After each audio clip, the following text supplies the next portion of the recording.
If you've ever called 911 because you thought someone was inside your house, I promise you, we're not judging you. I've taken hundreds of those calls. Most of them end with an embarrassed laugh. A cat knocks something over. A heater clicks. A tired brain turns shadows into intruders. But one call never settled back into normal because she was whispering. And when the officers got there, they found a man inside her closet. He said he thought she'd be asleep. It was 2:17 a.m. I remember the exact time because nothing good ever starts at 2:17. Her voice came through low and controlled, not hysterical, not loud. "I think someone's in my house," she whispered. I asked where she was. "In the bathroom. I locked the door." I could hear how carefully she was breathing, not panicked, calculated, like she was trying to make her body smaller. "What did you hear?" I asked. "A doorknob," she said, "like someone testing it." That's different from a house settling. Houses don't test doors. I dispatched 2 officers and stayed on the line. She didn't turn on lights. She didn't move. She kept whispering that she didn't want him to know she was awake. I never corrected her when she said him. People know when something is wrong. At one point she said, very quietly, "If I sniff, it's loud." That stuck with me, the way fear makes you aware of your own nose. 8 minutes later, officers arrived. They cleared the house while she stayed locked in the bathroom. I could hear them moving room to room through the phone, footsteps, doors opening. Then one officer radioed in, "Start another unit, and canine." My stomach dropped. They'd found signs of entry at a back window. A minute later, the dog alerted to the hallway closet, the one across from her bedroom, the one she'd mentioned. They pulled him out from behind the coats. He didn't have a weapon. He didn't fight much, just kept saying he thought she'd be asleep. He'd been standing in that closet while she was on the phone with me, close enough to hear her breathing. That should have been the end of it. But 2 days later, she requested another officer. She'd gone back into the closet to clean it out. On the top shelf, tucked behind winter coats, she found a disposable camera wrapped in tape and a note. "I heard you whispering." He'd known she was awake. He stayed anyway. After that call, I started noticing things in my own building. I work nights. I live alone. My hallway is narrow and dim and always smells faintly like someone else's laundry.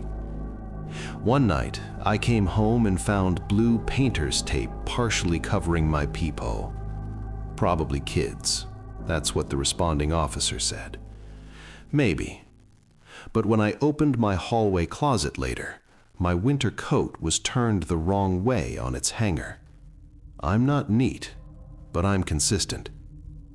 Inside the coat pocket was a small strip of paper. One sentence. "You sound calm on the phone." I hadn't told anyone about the call, not outside work. I brought the note to my supervisor the next morning. She went quiet in a way that made my chest tighten. Then she asked me something I wasn't expecting. "Did you ever give Derek rides home?" Derek was a coworker, night shift, lived 2 blocks from my building. I used to drop him off sometimes after work.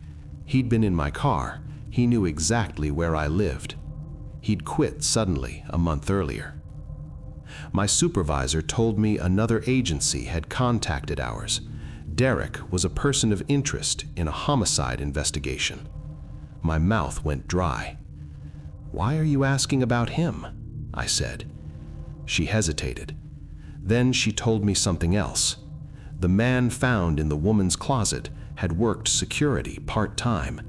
Different name, same date of birth as Derek. He'd used an alias when he applied. I stood there holding that strip of paper and felt something heavy settle in my stomach. The note in her closet, the note in mine, both written like someone who thought proximity was intimacy. Internal Affairs handled it after that. I was told not to discuss details. Derek, or whatever his real name was arrested on additional charges: stalking, burglary, possible connection to other break-ins still being investigated. They never confirmed whether he'd been inside my apartment. There were no signs of forced entry, no fingerprints they could match, just tape on my peephole, a coat turned the wrong way, and a note. I still work nights. I still take calls from people who whisper that they think someone is in their house. I tell them they're not overreacting. I tell them to lock the door and stay quiet. Sometimes, when the line goes silent for a second too long, I find myself listening past the caller, listening for breathing that doesn't belong to them. And every time I walk past my own hallway closet, I have the urge to open it. Not because I expect to find someone inside, but because I know now how little space a person needs to hide, and how close someone can stand to you in the dark just to hear you breathe. I heard this story on an autumn evening in 2019. I remember that part very clearly, even though everything else around that time is kind of blurred together. I was sitting at home, nothing special, rain tapping against the window, that damp smell that creeps into old apartment buildings when the weather turns. I made a few notes that night, just scraps really, and then kept coming back to them over the years, rewriting the same sentences, deleting them, telling myself it was stupid to even think about publishing something like this. Still, the memory never loosened its grip. It stayed sharp in my head, like something unfinished. I'm writing this from memory. I might miss a small detail here or there, but it won't change what matters. There was a guy named Eric who lived in my neighborhood, pretty far from the city center. We'd been in the same university group years earlier. Not friends, not enemies. We congratulated each other on birthdays, nodded hello if we crossed paths, sometimes rode the same bus. That was it. So when he suddenly messaged me one evening asking if I was home and whether he could come over, it caught me off guard. I hesitated, but said yes. I had no plans anyway. The weather was miserable, windy enough to make even a short walk feel pointless. I even had this dumb thought that maybe he'd bring a bottle, like maybe he wanted to reconnect or something. That thought disappeared the moment I opened the door. Eric looked awful. Pale, hollow-eyed, soaked through, shaking from the cold. Before I could even say anything, he pushed past me into the apartment. "Alex, you're alone, right? Please?" he said, tugging the door shut like someone was trying to pull it back open. I joked, half serious. "What, someone chasing you?" He didn't answer. He didn't even take his jacket off, just kicked his shoes away and went straight toward the kitchen. "Lock it," he said. "Please, lock it." I cracked the door open just a little and listened. That's when I heard slow footsteps in the stairwell. Someone was climbing up, unhurried, dragging their feet against each step. In our building, you could always see shadows from below, light leaking through the gaps between floors. A shape slid across the wall. For no real reason at all, my stomach dropped. I slammed the door shut, slid the metal bolt into place, and stood there wondering if I should look through the peephole. From the kitchen, Eric whispered, almost hissing, "Go check. Please, Alex." I didn't. I locked the second latch and joined him instead. At first, he didn't say much, just that he needed to stay somewhere until morning, then he'd leave town. None of that made me feel better. I poured him some tea, offered vodka, anything to calm him down. Eventually, little by little, he started talking. I'll skip the pointless questions and long silences. This is his story, as he told it to me. "You know, I've always been into messed up stuff online. Horror, shock videos, all that, since school. Back when the internet was more open. People traded things right in comment sections. Now it's mostly moved to other platforms, but the idea is the same." He told me about forums. Not the dark web, not anything secret. Public image boards, normal-looking sites with hidden threads. Places where people pretended to be fishermen, hikers, collectors, whatever, and quietly shared links with people like themselves. I never posted, Eric said quickly. Ever. I just watched. That was my rule. Look, don't touch. I was always scared of being tracked. A few months earlier, he'd stumbled onto foreign forums. At first, it was just darker stories, then strange posts, people uploading photos of something disturbing and asking what they should do with it. Most of it was fake, bait for attention, but not all of it. One thread messed me up, he said, rubbing his hands together. There was a picture, an apartment, not American. I knew that right away. You just recognize places like that. He described peeling wallpaper, an old lacquered wall unit, a crooked beige couch with gold patterns. The lighting was dim and harsh at the same time, like the sharpness was turned up too high. In the center of the photo, on the floor, sat a black trash bag, tied tight, full of something soft. The caption was written wrong, broken English, like, "Today I bring home new gifts." Everyone laughed. I laughed too, but I couldn't stop thinking about that bag. 2 days later, a second photo appeared. Same apartment, same bag, untied now, sitting on a wooden kitchen table. That's when I saw the hair, Eric said quietly. Human hair, a lot of it, tangled, different colors, some shiny from the flash, others matted together. Not animal, he was sure of that. I felt sick, he said, like someone punched me in the chest. I closed the site and didn't sleep that night. The next morning, he checked again. There was another photo. The hair had been spread out on the table, and beneath it, skin. At first, I didn't get it, thought it was cloth. Then I looked closer. Scalps, cleaned but unmistakable. That's when I realized, he stared at the floor, this wasn't one person. He stopped talking for a moment, like his voice had simply run out. That's when I noticed his hands were still shaking.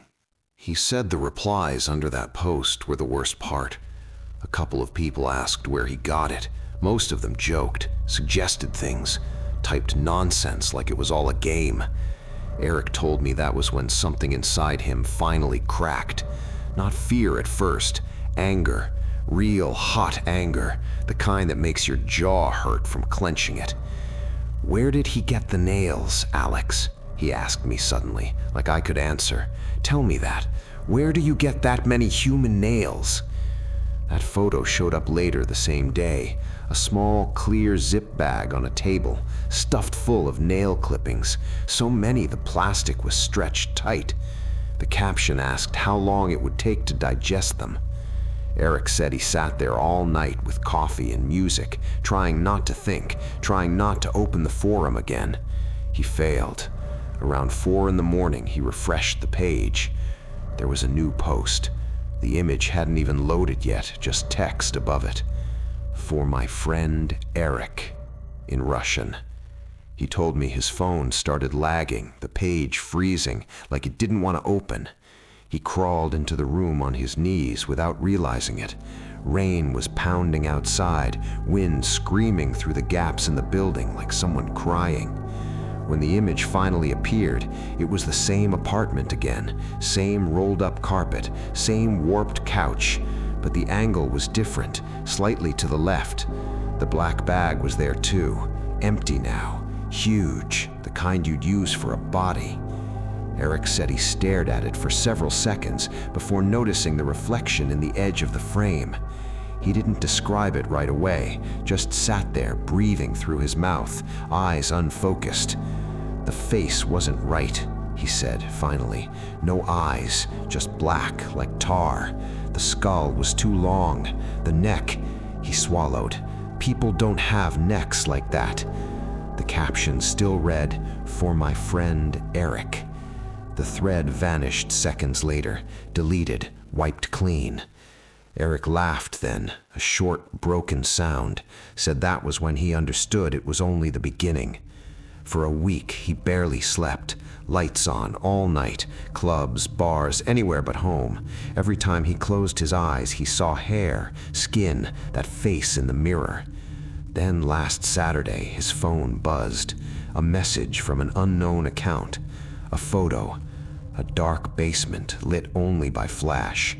Chains hanging from the ceiling, hooks, bodies. He didn't save the first image. It disappeared too fast. The second one showed a single empty hook. This one's for you, Eric. After that, silence. The account went offline. Username changed. Just one word, spaced out in capital letters. Dry. He didn't go to the police. He didn't know how. What would he even show them? The next night, his phone rang. A call through the same app. The name popped up on the screen. Dry. He dropped the phone, let it ring. When he picked it up again, the messages were already gone, except one. I'm coming now. He blocked his door with furniture, sat there until morning, and then someone rang the doorbell, once, long. He never answered. That was when he thought of me. As Eric finished talking, the sun was already coming up. We'd killed my stash of homemade liquor without noticing. He thanked me, almost cried, and left as soon as it was light out. I didn't tell him about the footsteps in the stairwell or the shadow on the wall. I wrote everything down that same morning. 5 years later, I still don't know where Eric is. He vanished from social media. No one knows anything. I sold that apartment not long after. Sometimes, late at night, I still think about those photos, and I don't stay online anymore. I thought that was the end of it back then.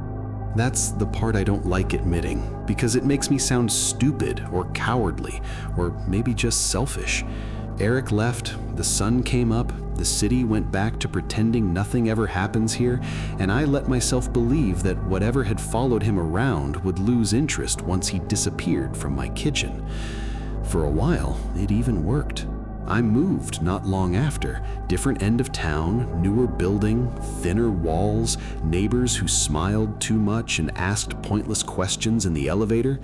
I told myself that was just life moving on, that fear gets tired if you don't feed it. I stopped rereading my notes. I stopped checking old links. I tried to forget the way Eric's voice kept cracking whenever he said that name.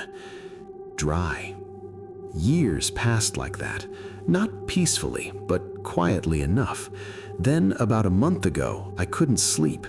Nothing dramatic, just one of those nights where your body is exhausted and your brain refuses to shut up. I made tea, sat at the desk, opened my laptop out of pure habit. I told myself I'd watch something stupid and fall asleep with it playing in the background. I don't remember how I got there. That's the honest truth. One moment I was scrolling through harmless garbage. The next I was on a forum that looked painfully familiar. Same layout, same cheap font, same lifeless gray background that makes photos look sharper than they should. I froze with my hand on the mouse. I hadn't searched for it. I hadn't bookmarked it. And yet there it was, logged out, like it had always been waiting. Most of the threads were junk. Obvious fakes, bad jokes, people trying too hard. I scrolled without reading, already telling myself this was a mistake, that I should close the tab and go to bed. Then I saw a thumbnail. An apartment. Not the same one, different furniture, different light, but the feeling hit me instantly, low in the stomach, like missing a step on the stairs. The photo showed a hallway this time, narrow, old linoleum curling at the edges, a coat rack on the wall with nothing hanging from it, and on the floor, right in the middle, was a black bag. I didn't open the thread right away. I sat there staring at the thumbnail, listening to the refrigerator hum behind me, feeling my pulse in my ears. I remember thinking very clearly that if I clicked it, something would start again. Not metaphorically, literally. I clicked it anyway. The caption was short. No broken English this time, no jokes. Back again. The replies were mostly confused. A few people recognized the style, I guess. Someone wrote that it felt old school. Someone else asked if it was a repost. No one seemed particularly alarmed. I scrolled down. Second photo. The bag was open, empty. The hallway looked cleaner somehow, like something had been removed that didn't belong there. Third photo. A mirror at the end of the hall. I leaned closer to the screen without realizing it, squinting, telling myself it was just distortion, glare from the flash, cheap camera tricks. The reflection was faint, but it was there, a shape that didn't line up with where the photographer should have been standing. Too tall, too narrow. I slammed the laptop shut so hard it rattled the desk. I sat there in the dark for a long time after that, hands flat on my knees, breathing slow and deliberate like I'd read somewhere you're supposed to do during a panic attack. I told myself this was coincidence, style imitation, someone else playing with the same imagery. Eric's story had clearly stuck with me, warped my perception. I almost believed that. Then my phone vibrated. A message notification. Unknown sender. No text, just an image. I didn't open it. I knew better than that. I stared at the preview instead, heart hammering, throat dry. The tiny blurred square showed something pale against a dark background. Could have been anything, a wall, a hand, a trick of light. My phone vibrated again. Same sender. This time, text. Still watching? I dropped the phone onto the couch like it was hot. For a few seconds, I actually laughed, quietly, nervously, because this was ridiculous, because this is exactly how paranoia feeds on itself, because anyone could send a message like that. Then I realized something that wiped my smile off my face. The account name. It wasn't Dry. It was my name. Spelled correctly, capitalized the way I always do. I picked the phone back up after a while. I don't know how long. Time does that elastic thing when you're scared, stretches and snatches back without warning. The screen had gone dark, but the notification was still there, like it was waiting to be acknowledged. I didn't open the image, not yet. I went into the account details first, the way you do when you're trying to regain some sense of control. No photo, no bio, created recently, last online, now. That now bothered me more than anything else. I typed and deleted 3 different replies, dumb ones, aggressive ones. Finally, I settled on nothing. I just stared at the keyboard until my fingers felt numb. Then another message came in. You shouldn't have stayed up. That's when I opened the image. It was a photo of my kitchen. Not the whole room, just the corner near the window, the table, the chair I always leave half pulled out, the stupid chipped mug I use for tea because I like the handle. The angle was wrong, though. Too low, like it had been taken from somewhere close to the floor. I stood up so fast my chair fell over. I walked through the apartment, checking rooms, closets, the bathroom, even though I knew how ridiculous that was. Everything was locked, windows closed, no signs of anyone being there, no smell, no noise, nothing out of place except my own breathing, loud and uneven. When I came back to the living room, there was another message waiting. You liked your place better before. I didn't ask what that meant. I think part of me already knew. I sat down slowly, keeping my eyes on the front door like it might move on its own. My phone buzzed again. A second photo. This one was a stairwell. Concrete steps, yellowed walls, a metal railing with peeling paint. My old building. I recognized the crack in the wall near the 3rd step, the dark stain that never washed out no matter how often the janitor mopped, the light fixture that flickered instead of fully turning on. I felt something cold settle in my chest then, heavy and deliberate. He wasn't guessing. I typed back before I could stop myself. "What do you want?" The reply came almost instantly. "You watched." That was it. No explanation, no accusation, just a statement. I thought of Eric then, of how he'd sat in my kitchen, shaking, telling me about photos he hadn't even saved, about names he never typed, about how it didn't matter whether you interacted or not. Watching was enough. Another message appeared. "You remember the mirror?" I closed my eyes. I did remember, too well. The way Eric's voice had dropped when he talked about it, the way he'd avoided looking at anything reflective for the rest of the night. My phone buzzed again, longer this time, like the sender was typing a lot. I'm closer now. I stood up and pushed the dresser against the door without really thinking about it. The sound felt too loud in the quiet apartment. I turned off the lights, then turned them back on, unable to decide which was worse. Outside, a car passed.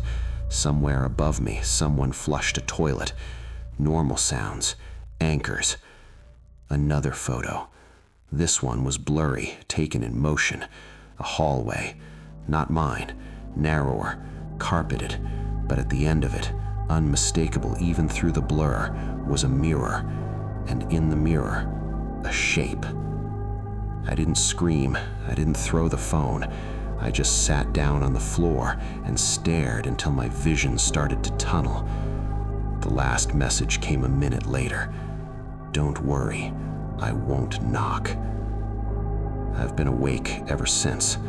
I don't know if he's outside. I don't know if he ever was. I don't know if Eric made it out of this alive, or if I'm just another file opened too many times, another pair of eyes that lingered where they shouldn't have. All I know is that it's late again, and the internet is very quiet tonight. I wish I could say something happened right after that.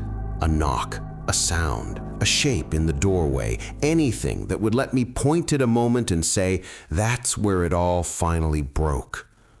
Nothing did. That was somehow worse.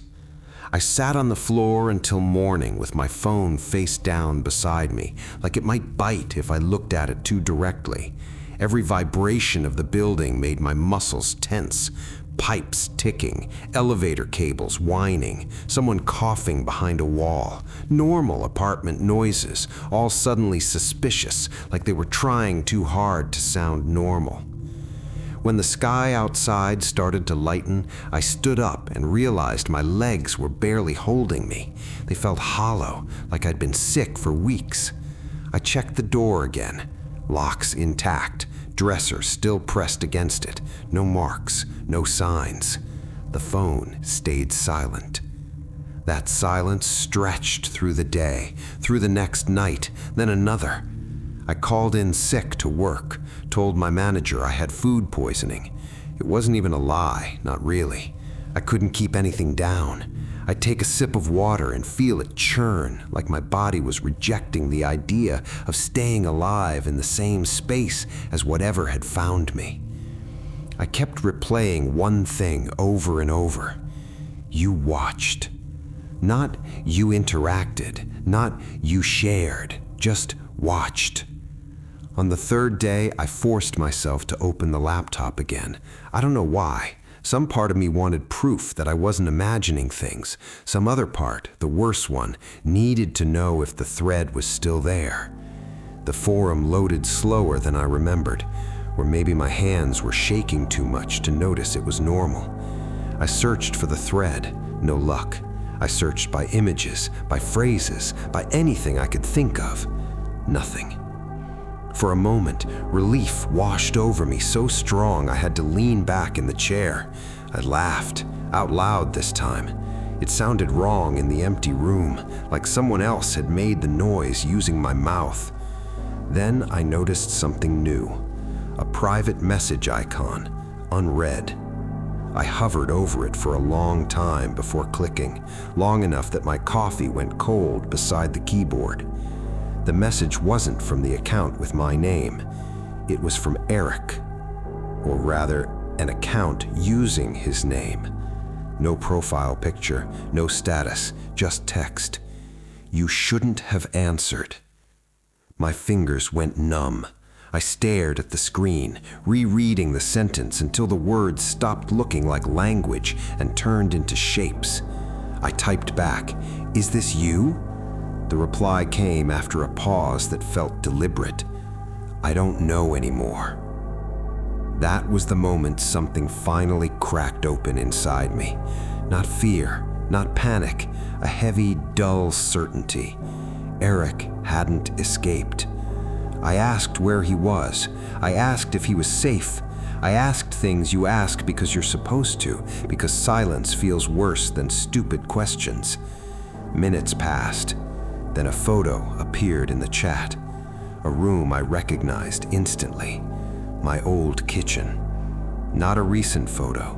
The wallpaper was different. The table was where it used to be before I moved it closer to the window. Even the stupid mug was there, the one I'd eventually chipped.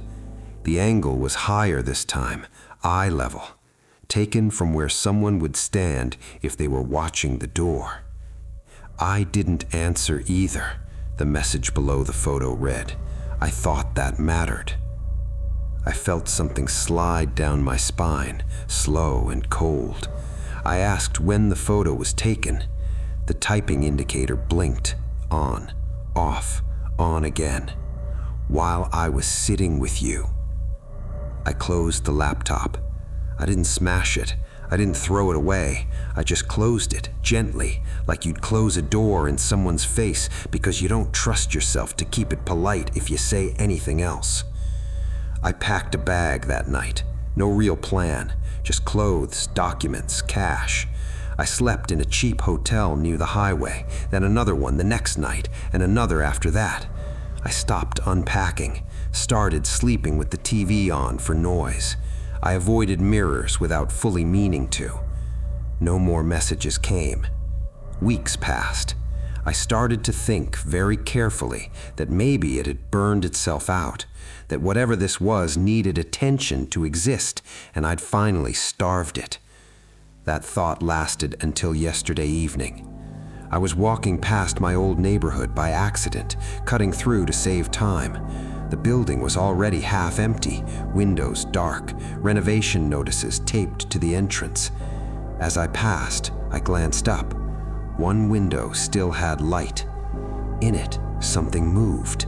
Not waving, not signaling, just shifting, like someone adjusting their stance after standing still for a long time. I didn't stop walking. I didn't look back. My phone hasn't buzzed yet, but it's late, and I'm still awake. I'm writing this now because something finally forced my hand. Not a message, not a photo, something simpler than that. 2 nights ago, I woke up because my phone lit the room. No vibration, no sound, just the screen turning on by itself on the nightstand.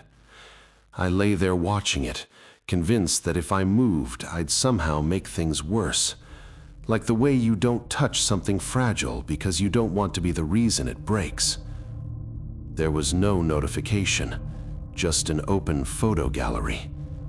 I don't keep my gallery open. I close apps obsessively, always have, but there it was, already scrolled down, as if someone had been browsing for a while and stepped away for a second.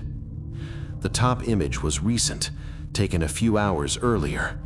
My current room. Same lamp, same dent in the wall I'd noticed when I first checked in. The photo was taken from near the ceiling, tilted slightly downward. I sat up so fast my vision went white. I checked the door, locked, chain on, window shut, curtains drawn. Nothing. No smell, no sound, no feeling of someone else having been there. Just me standing barefoot on cheap carpet, heart pounding like it wanted out. I went back to the phone. Below that photo were older ones. Not screenshots, not forum images. Photos of me. Me standing in my kitchen years ago, leaning against the counter, phone in hand. Me on the street outside Eric's building, frozen mid-step. Me asleep on a couch I didn't recognize at first, then realized was mine, from the old apartment. The angle always wrong, too high, too far back, like whoever took them didn't need to hide. The timestamps were worse than the photos. Some of them were taken on nights I clearly remembered, nights I could replay minute by minute, nights I was certain I'd been alone.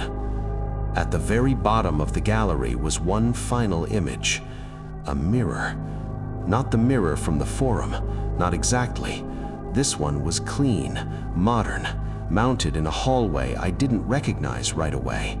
The flash had caught the glass dead on, washing most of it out. But in the reflection, behind the glare, was a shape. Not clear, not detailed, just enough.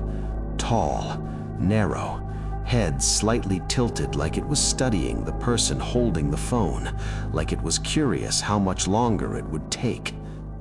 I didn't scream. I didn't throw the phone. I sat down on the bed and laughed once, quietly, because suddenly it all made a terrible kind of sense. Eric didn't get picked because he posted, or replied, or saved anything. He got picked because he looked longer than he should have. And I got picked because I listened, because I carried it, replayed it, wrote it down, opened it again years later, telling myself it was memory, not participation. That's the part no one tells you. Watching doesn't end when you close the tab. It ends when you stop remembering. I deleted the photos, all of them, emptied the trash, turned the phone off and left it face down on the desk. It didn't help. I know that now. Deleting is just another form of touching. That's why I'm writing this now instead. Not to warn you, not to be dramatic, just to put it somewhere that isn't my head anymore. If you've read this far, you've probably already felt it. That small, crawling discomfort. The sense that something slipped a little closer while you weren't paying attention. I'm sorry about that. I really am.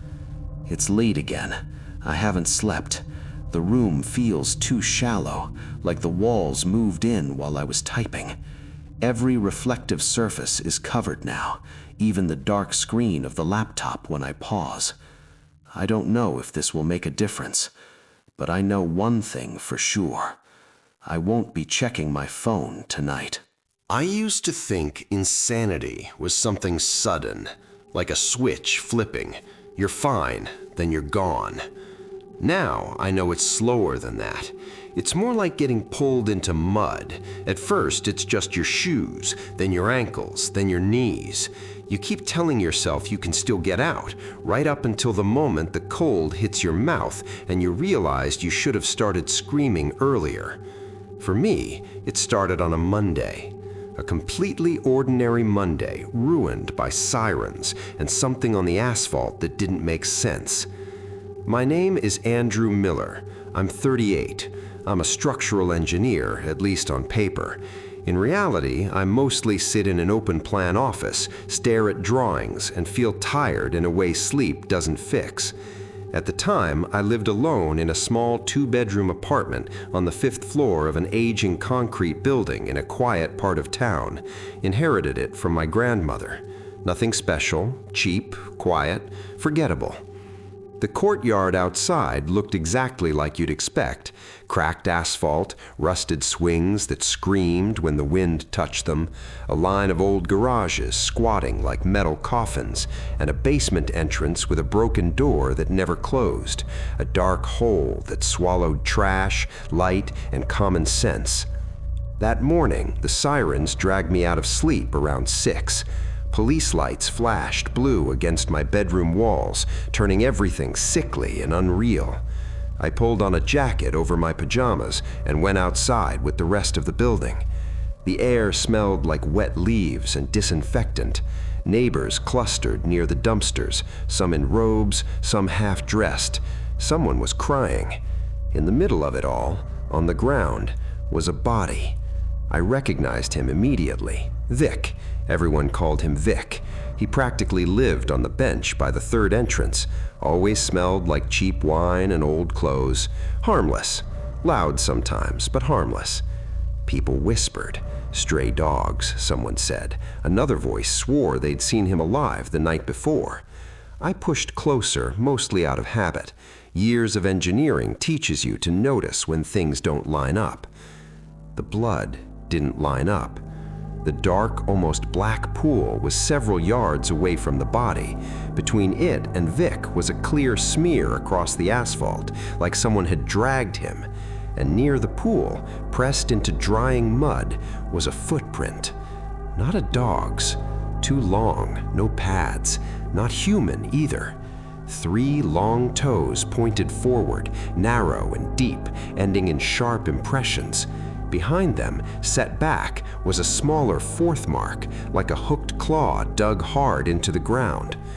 My stomach dropped in a way that felt physical, like something heavy settling inside me.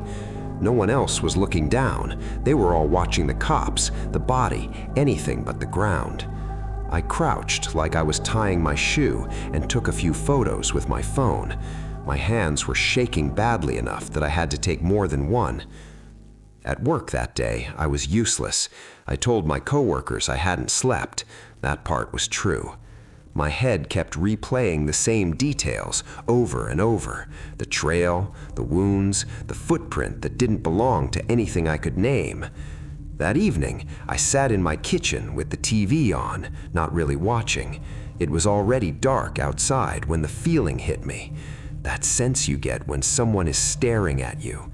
Not a vague idea, not imagination, a weight right at the back of my skull.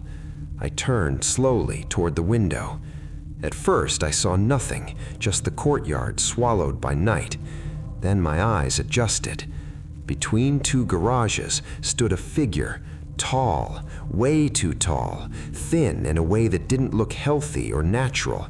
It blended into the darkness so well I would have missed it entirely if not for a distant streetlight catching part of its face. If you can call it a face.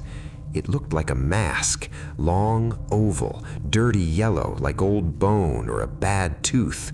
A big nose, a smile stretched far wider than it should, frozen and wrong. Black hair hung around it in greasy strands. It didn't move. I clicked the kitchen light off without thinking, pressed closer to the glass, and that's when I knew it was looking directly at me. I stepped back, heart racing, told myself I was exhausted, stressed, seeing things. When I looked again, the courtyard was empty.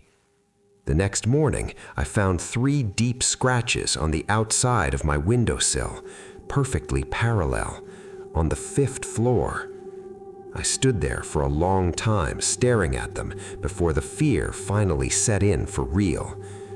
That was when I understood something had crossed a line. Up until that point, I could still pretend it was stress, exhaustion, my brain filling gaps with garbage. But scratches don't appear 5 stories up because of nerves. Something had been there. Something had touched my building, my window, my life. A few days later, the neighborhood exploded with rumors. A woman in the building across the yard was found dead in her apartment. 9th floor, door locked from the inside, window shattered. The police didn't say much, but word spread anyway. The damage was bad enough that people stopped speculating and started praying. In the evenings, neighbors stood in tight little groups, talking in low voices, glancing at windows, stairwells, corners where shadows collected. The older women near the entrance remembered an old story about something tall and black that came to people who met its eyes. A smiling thing, a watcher. I laughed when I heard it. I even made a joke about horror movies. That night, I locked every window and used the extra latches I'd never bothered with before. I checked the front door twice. Then, after standing in my bedroom for a long time, I slid my grandfather's old fire axe out from the closet and shoved it under the bed, just in case. The knocking came at around 3 in the morning. Not a doorbell. Knocking. Heavy, blunt impacts against metal. 3 of them.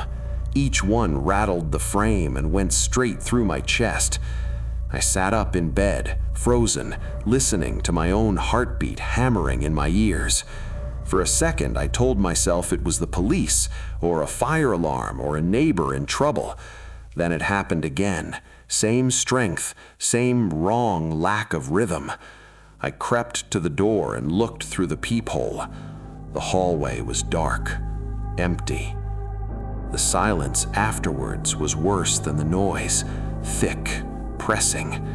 I don't know why I did it. Curiosity? Panic? Stupidity? Maybe all 3. I unlocked the door and cracked it open with the chain still on.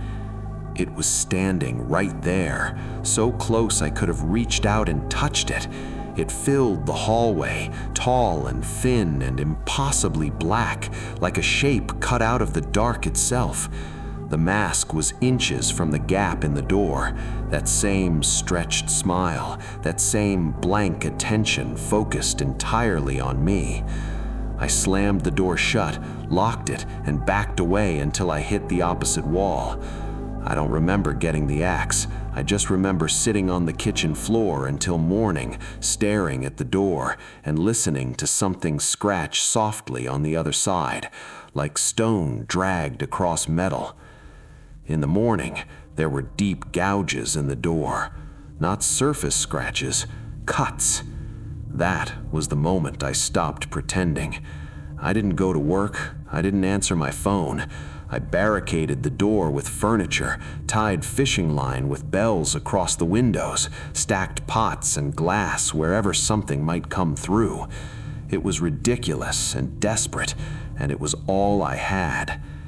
When it finally came inside, it didn't break the door. It came through the kitchen window. Glass exploded inward, alarms clattering, and suddenly it was there, standing in my kitchen like it had always belonged there. The smell hit me first. Wet earth, rot, something sweet and spoiled underneath. I don't remember thinking. I remember moving. The axe swung. It dodged with a speed that didn't make sense, bending and flowing around the blow. When I finally hit it, black liquid sprayed out, thick and hot, and it barely reacted. It just kept coming, calm, patient. I backed into my bedroom, nowhere left to go. It followed slowly, savoring the space closing between us. The smile never changed. I charged it. The axe went into its chest, deep, deeper than it should have been able to go. It screamed then, not like an animal, not like anything alive. The lights flickered, something clawed into my shoulder, and the pain was white and absolute. I don't remember it leaving. I remember waking up on the floor, bleeding, the window broken open to the night. The police said it was a home invasion, an attacker I scared off. They wrote it down, closed the file. No one ever found Vic's killer, or the woman's. I moved. New building, 14th floor, new locks, new routines. Sometimes late at night I still feel that weight on the back of my head, that sense of being watched. I never open the door when someone knocks unexpectedly. I learned that part, at least. I wish I could tell you it stopped there, that the move fixed something, that distance and height and new concrete meant safety. It didn't. 3 months passed. My shoulder healed badly. The scar is ugly, purple, uneven, like something chewed me instead of cut me. Weather changes make it ache deep in the joint, a dull reminder that never quite fades. A therapist put a name to my nights, my shaking hands, my habit of checking locks 3-4 times. Pills helped sometimes. Sometimes they just made everything feel far away and wrong. The case never went anywhere. Vic's death, the woman in the other building. They wrapped it up with words like unknown assailant and no further leads. My part became a footnote, a homeowner who fought back. Trauma explains the rest. I didn't argue. Arguing would have meant explaining things no one was equipped to hear. The new apartment is cleaner, brighter, cameras in the hallways, security downstairs. 14th floor. I chose it on purpose, high enough that nothing should reach the windows. That thought helped me sleep at first. I still don't answer the door unless I'm expecting someone. I don't look through peepholes anymore either. I stand to the side and listen, breathing, shifting. Silence has weight now. It presses in ways it didn't before. Most nights are quiet, normal. I almost feel stupid for what I did to myself back then. The barricades, the axe, the fear. Almost.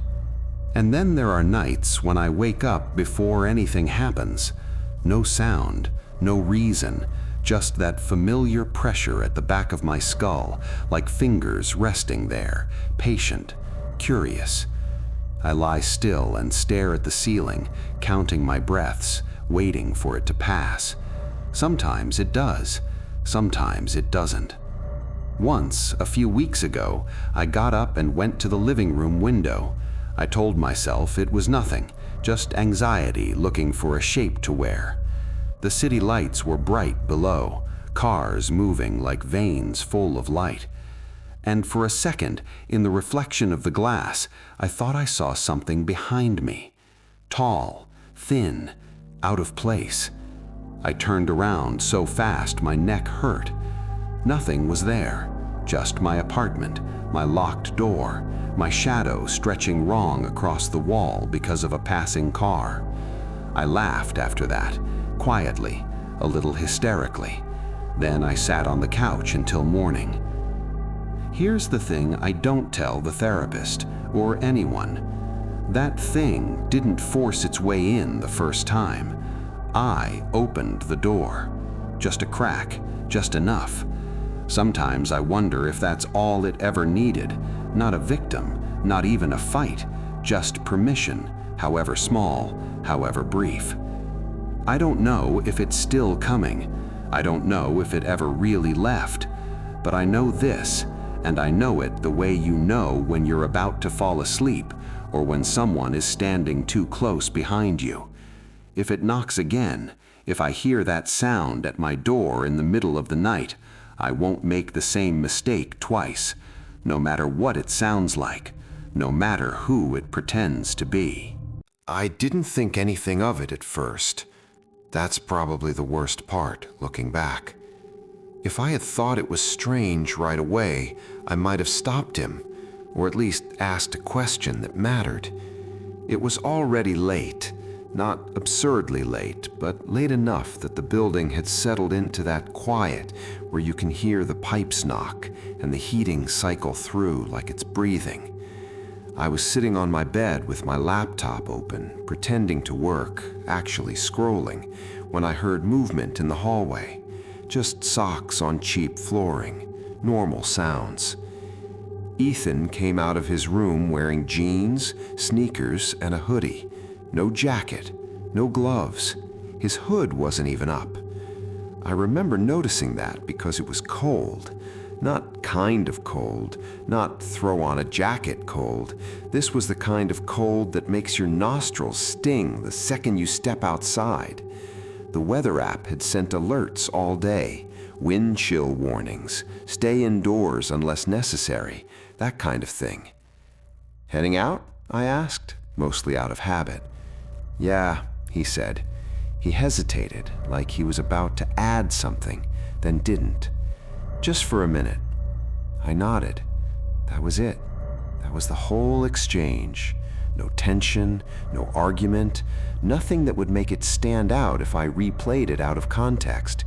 He didn't look drunk. He didn't look upset. If anything, he looked distracted, like his mind was already somewhere else. He grabbed his phone from the counter. I noticed his charger was still plugged in, his backpack still by the door. That registered, too, faintly, the way unimportant details sometimes do. The door closed behind him with that soft, final click. I went back to my screen. 10 minutes passed, then 20.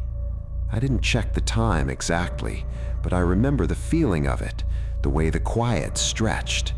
The heat kicked on again, loud, rattling. Outside, the wind scraped against the building like something dragging its nails. At some point, I got up to get water. I looked at the door, half expecting to see him coming back in, stomping his feet, complaining about the cold. He did that sometimes, exaggerated misery, like it was funny. The door stayed shut. I told myself he probably ran to the car, or went to smoke with someone outside, or realized he forgot something and went to a friend's place down the block. All of those explanations felt reasonable enough that I didn't need to test them. I went to sleep. In the morning, his room was still dark. His bed looked the same. The hoodie he usually wore was gone, but everything else was there. Phone charger, wallet on the desk, keys in the bowl by the door. That was when the feeling started. Not panic, not yet. Just a quiet sense that the timeline was off somehow, like a song that comes in half a beat too early. I texted him. No reply. I told myself it was nothing. That was the second mistake. By noon, I couldn't pretend it was normal anymore. The cold hadn't let up overnight. If anything, it had gotten worse. The local news anchor kept using the word dangerous in that flat, responsible tone, like saying it enough times could make people listen. Ethan still hadn't answered. No texts, no calls, straight to voicemail. I knocked on his door, even though I already knew he wasn't in there. It felt stupid, but I needed to hear the hollow sound of it. I pushed it open. His laptop was on the desk, closed. His jacket was hanging on the back of the chair, the heavy one, the one he always wore when it dropped below freezing. That was when my stomach tightened. I called his phone again, just to hear it ring somewhere nearby. Nothing. No vibration from under a pillow, no buzz from between couch cushions. It wasn't in the apartment. Around 1, I called campus security. I tried to keep my voice steady, like this was a normal administrative thing, not me slowly realizing something was very wrong. I told them my roommate hadn't come back after going out late, that it was extremely cold, that he wasn't answering. They asked questions in a careful order. What was he wearing? When was the last time I saw him? Did he seem upset? Was he intoxicated? Did he have a history of mental health issues? I hated that question, not because it was offensive, but because it felt like a drawer they could quietly file him into if the answer was yes. I said no, because as far as I knew, that was true. They said they'd note it. They said he was an adult. They said to check again later. By evening, his parents were on their way. I'd never met them before. They arrived bundled up, faces tight with that specific fear people wear when they're trying very hard not to panic in public. His mom hugged herself constantly, like she couldn't quite feel her arms. His dad asked the same questions again and again, not because he needed the answers, but because repeating them kept him busy. Everyone fixated on the same thing: why he went out. He hadn't taken his jacket, he hadn't taken his wallet, he hadn't taken his car, he hadn't told anyone where he was going. Just for a minute. Search teams went out that night, flashlights cutting through the dark. The temperature dropped into numbers that didn't feel real. I stood by the window and watched their lights move slowly, methodically, like they were combing the ground for something fragile. I kept thinking he'd come back embarrassed, cold, annoyed, that this would all end with a story he didn't even think was worth telling. But somewhere past midnight, I stopped believing that. The next day blurred. More people, more questions, flyers printed and taped to poles, even though half of them peeled right off in the cold. I watched strangers study his face like it was a puzzle they might solve if they stared long enough. They found him on the third day. Not far. That was the part no one could explain, less than a mile from the apartment, in an area you wouldn't walk to unless you had a reason. Not scenic, not a shortcut, just there. They said it was hypothermia. They said it gently, like tone could soften the word. I remember nodding, because that explanation had weight. Cold kills people. It happens. It's tragic, but it's simple. Except nothing else about it was. Because even now, years later, I still don't understand why he walked out that door like he did. No urgency, no preparation, no destination. Just into the cold. They told us where they'd found him, but not exactly how to picture it. Just a general area, a stretch of ground near a surface road that cut behind a row of unused buildings, a place you'd drive past without ever thinking to stop. When I finally went there myself later, I understood why they kept it vague. There wasn't a clear spot to point at, no bench, no doorway, no reason to be there at all. The police said he hadn't been robbed. Nothing suggested a struggle, no signs of a fall or an accident. He just ended up there. People kept saying exposure, like that wrapped everything up neatly. Exposure to cold, exposure to the elements. It sounded passive, like the weather had simply happened to him while he stood still. But Ethan didn't stand still. Anyone who knew him would tell you that. He paced when he talked. He shifted his weight constantly. He hated waiting in lines because he said it made his legs itch. That detail got stuck in my head for some reason. His legs itching while he stood somewhere in the dark, the cold biting through his jeans. His parents stayed a few more days to handle paperwork and arrangements. I tried to stay out of their way, but there's no good way to exist in the same space as people who are grieving someone you last spoke to alive. His mom thanked me for calling when I did, which made me feel worse, not better. Like she was grateful for something that clearly hadn't helped. Before they left, his dad asked me again about that night. Not angrily, not accusing, just tired. Did he say anything else? Anything at all?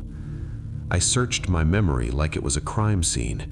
I replayed the sound of Ethan's voice, the way he'd hesitated, that tiny pause before just for a minute. I told him no, because there wasn't anything else, and because saying that pause out loud felt like inventing meaning where there probably wasn't any. After they went home, the apartment felt wrong. Not empty, crooked. Like a picture frame that's slightly off level but not enough that you notice until it drives you crazy. I started noticing things I hadn't before. The way the door sometimes didn't latch unless you pulled it hard. The draft near the baseboard that made the floor cold even when the heat was on. Small stuff. One night, maybe a week later, I woke up because I thought I heard movement in the hallway. Socks on the floor, that same soft sound.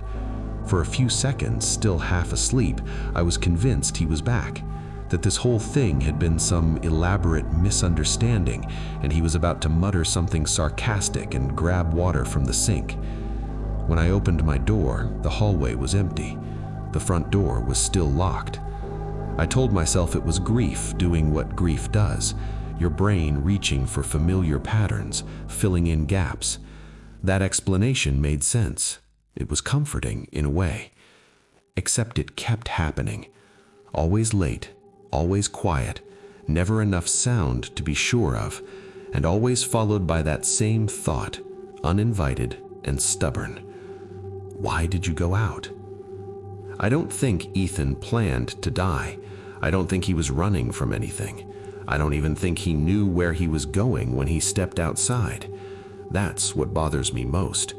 Because sometimes, late at night, when the apartment is too quiet and the heat clicks on and off like breathing, I catch myself standing by the door, not putting on a jacket, not grabbing my keys, just thinking about stepping out, just for a minute. The first time I noticed myself doing that, it scared me enough that I laughed out loud, a short, stupid sound. I actually said, "Get a grip," to the empty kitchen. That helped for maybe an hour. I started sleeping with my door closed, not locked, just closed. I told myself it was to keep the heat in, but really it was because the hallway had started to feel like a place things happened without me. I also stopped checking the time when I woke up at night. At some point, I realized the sounds, when they came, always felt like the same hour. Not exactly the same, but close enough that my body seemed to recognize it before my brain did. That stretch of night when everything is technically quiet, but you can tell the world hasn't fully shut down yet. I tried staying up through it once, made coffee around midnight, put on a show, sat on the couch with all the lights on like that would change something. Around 2, I felt ridiculous and tired and turned everything off. The apartment settled. Pipes, wind, nothing else. I was just starting to drift when I heard it again. A soft scrape, then another, slow, careful, like someone trying not to wake anyone. My heart was beating too fast for how little was happening. I lay there staring at the dark, telling myself I was done with this, that I wasn't going to play along with whatever my brain was doing. After a minute, I got up and opened my door. The hallway was empty, same as always. But this time, the front door wasn't fully shut. Not wide open, just not latched, the kind of gap you only notice when the line of light doesn't look right. I stood there for a long time, staring at it, waiting for some rational explanation to float up. Draft, old building, I must have not closed it properly earlier. Except I hadn't gone near it. I closed it carefully until I heard the click. I tested it. Solid. That night, I dreamed of cold. Not dramatic cold, just the kind that seeps in slowly, starting at your ankles, convincing you it's manageable until it isn't. The next morning, I found footprints outside the door. They weren't clear. The snow had blown around overnight, filled things in, erased edges. But there were places where it had been compressed just enough to suggest someone had stood there for a moment, facing the door. No clear tread, no obvious direction, just the sense that someone had been there, thinking. I didn't call anyone about it. I didn't take pictures. I stood there until my feet went numb, and then went back inside and tried to forget what I'd seen.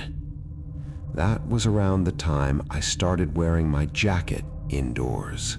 It wasn't a conscious decision at first. I'd put it on to take the trash out, then forget to take it off.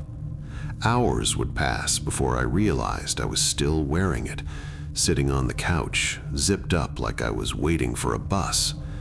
When I noticed, I'd feel embarrassed, like someone had caught me doing something private and irrational. I told myself it was stress. Trauma does weird things. Everyone knows that. I even Googled it one night. Sleep disturbances, hypervigilance, fixation on environmental factors. Cold sensitivity came up more than once.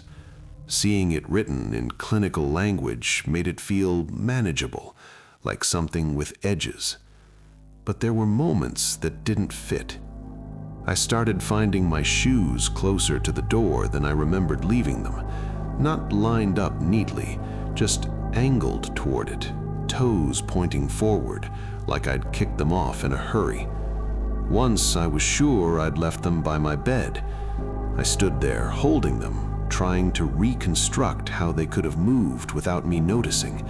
There was no missing time, no fuzzy gap, just a blank space where certainty should have been. I began locking my door at night. That should have fixed it. It didn't. The urge was the strangest part. It didn't feel like a thought. It wasn't a voice. It was more like a physical suggestion, the way your body leans before you realize you're about to stand up. A restlessness that had direction without explanation. Toward the door. Always the door. I'd be brushing my teeth and feel it, lying in bed scrolling and feel it, a quiet pressure, like the apartment itself was slightly tilted and I was slowly sliding.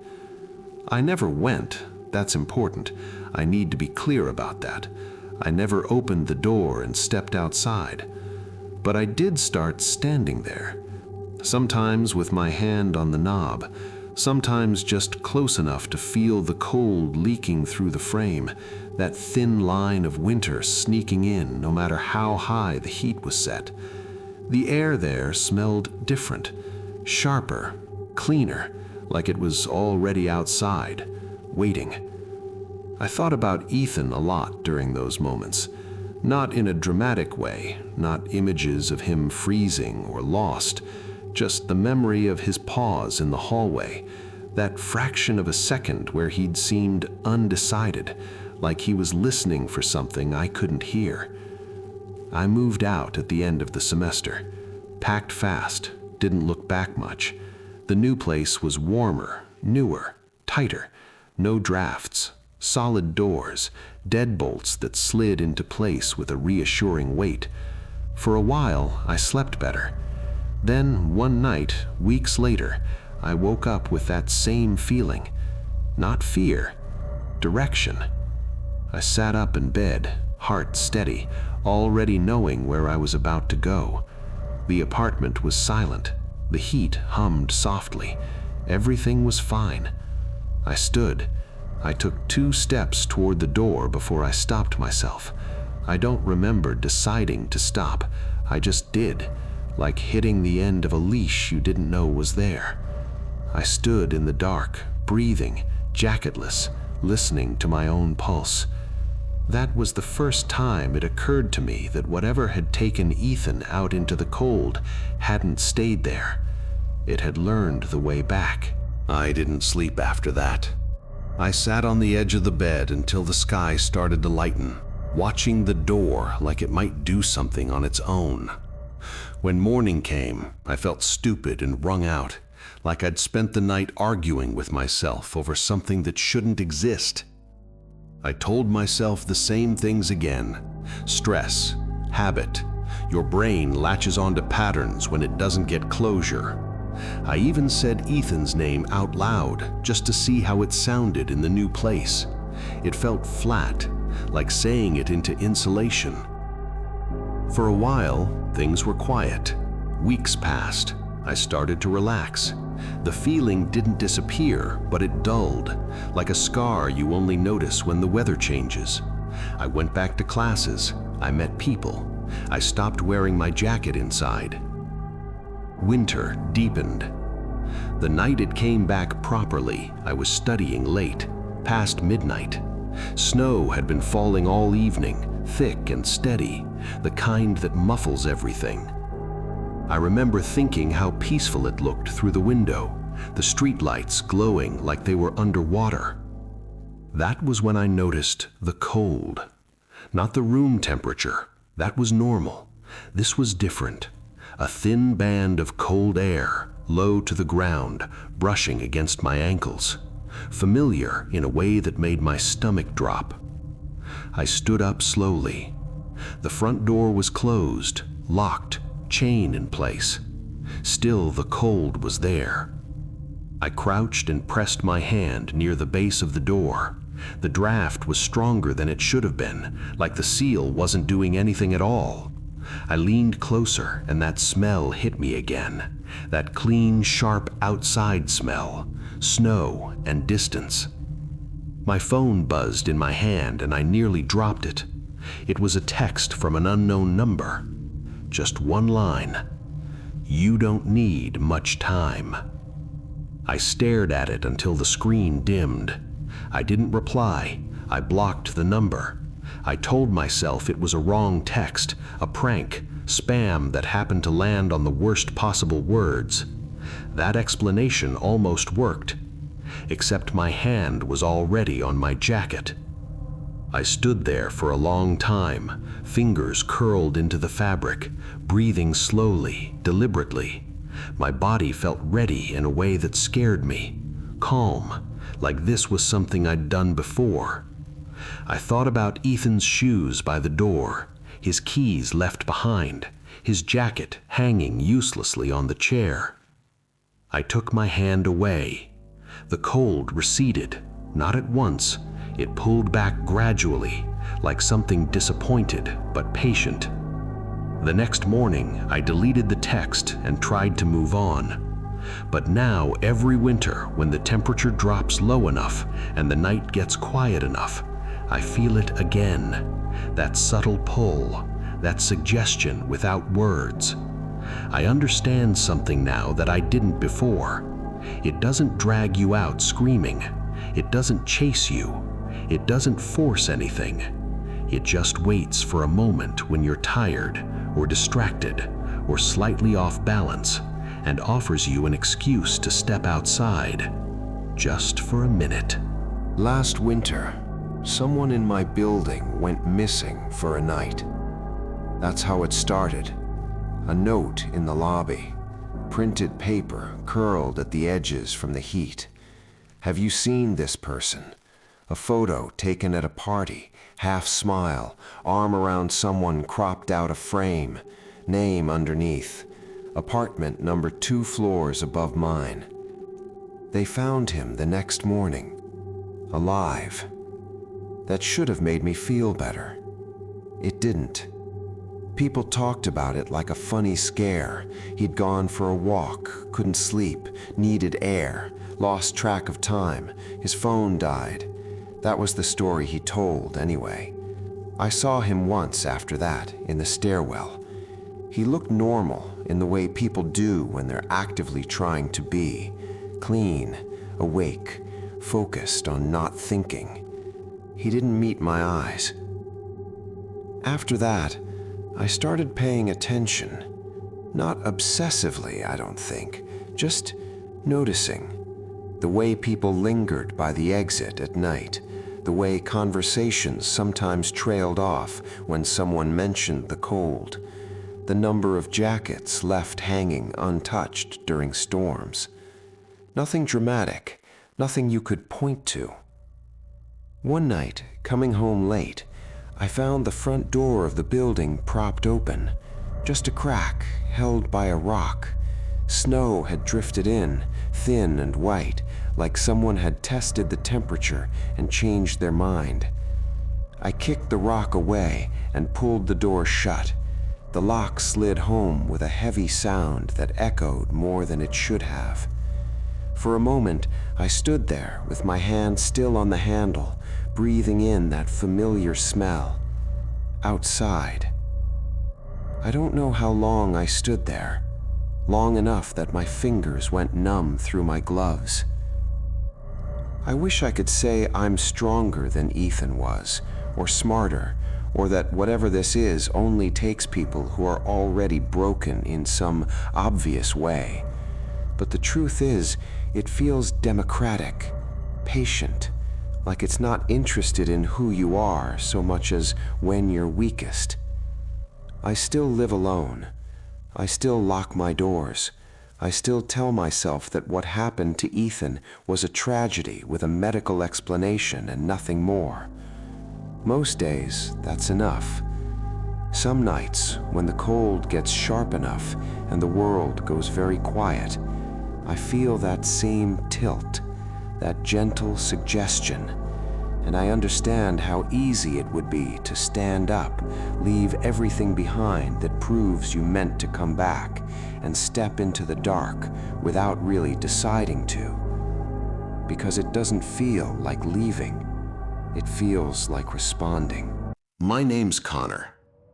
I'm going to tell you something that makes me look like an idiot, and I need you to understand this up front. I'm not the kind of guy who chases ghosts. I'm not into urban legends, occult forums, Ouija boards, or any of that my aunt's neighbor's dog saw a demon stuff. My brain likes neat little boxes. Bills go in one, work deadlines go in another, and anything supernatural gets taped up and shoved in the closet labeled not real, or it used to. I've sat on this story for a long time because of two reasons.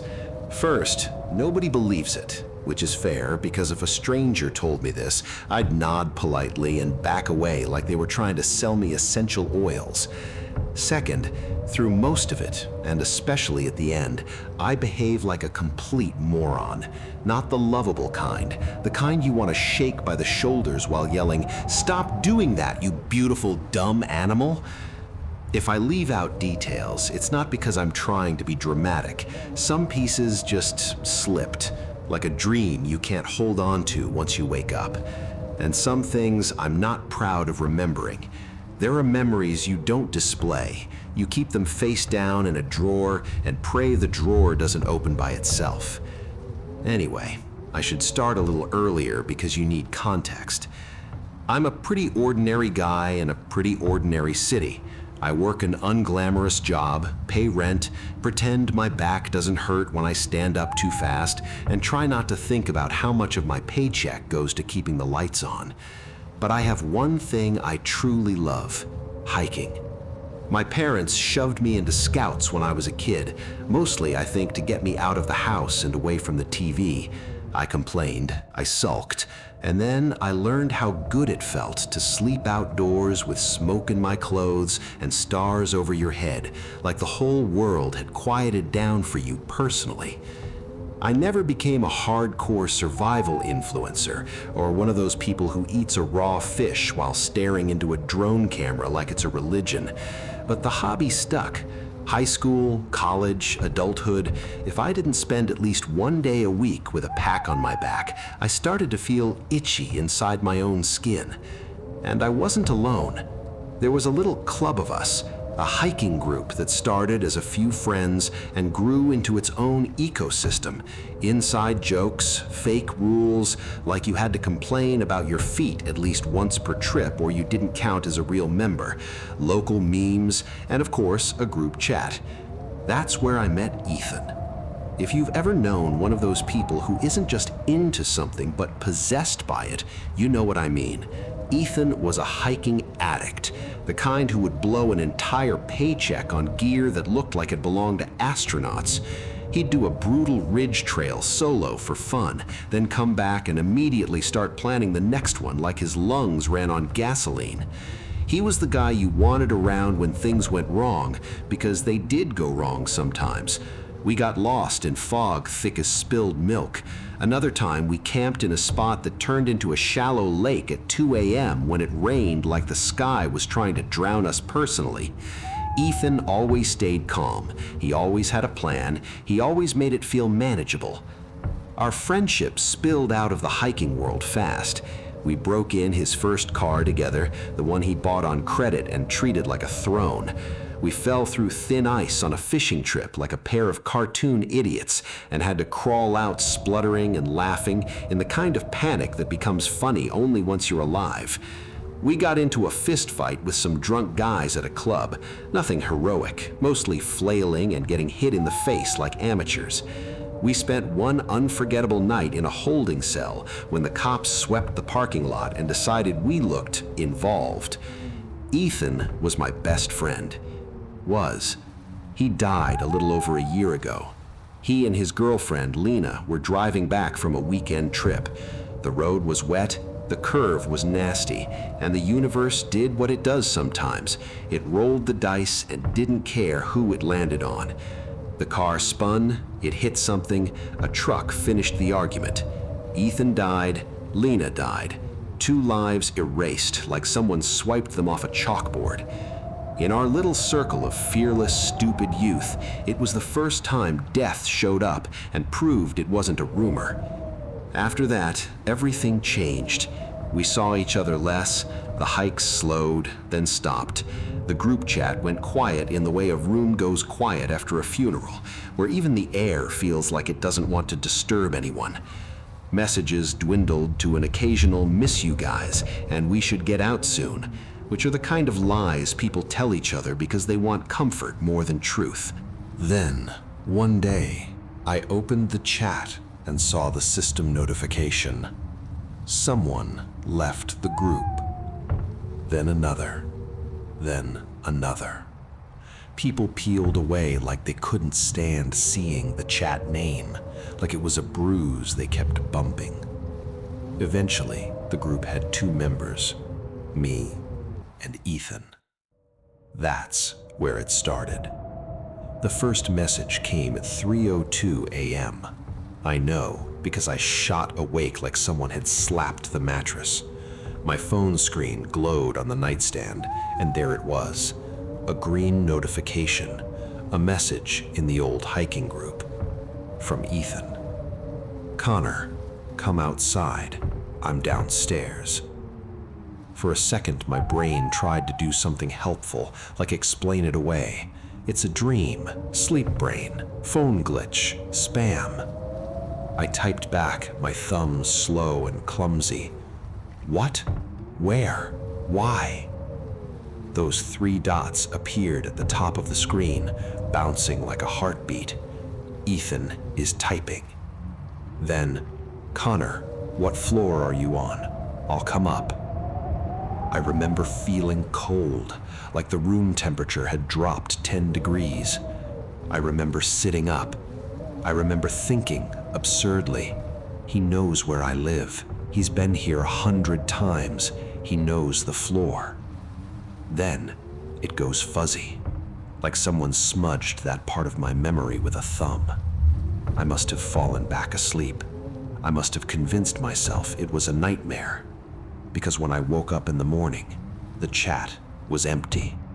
No messages, nothing. I told myself I'd dreamed it. Easy, neat, boxed, shoved in the closet. Then it happened again. A few nights later, I stayed up late working, some emergency project with a deadline that had "yesterday" stamped on it. You know the drill. Caffeine, keyboard clacking, the feeling that your eyeballs are drying out. Around 3 a.m., my phone buzzed. I ignored it for a while because I was in that hateful focus mode where every notification feels like an insult. When I finally looked, there was the hiking group. There was Ethan's smiling profile photo, him in front of a waterfall we'd visited the year before. He'd lost his hat there, and we'd laughed about it for an hour like it was comedy gold. And his message, "Connor, come outside. I'm downstairs." This time, it didn't vanish.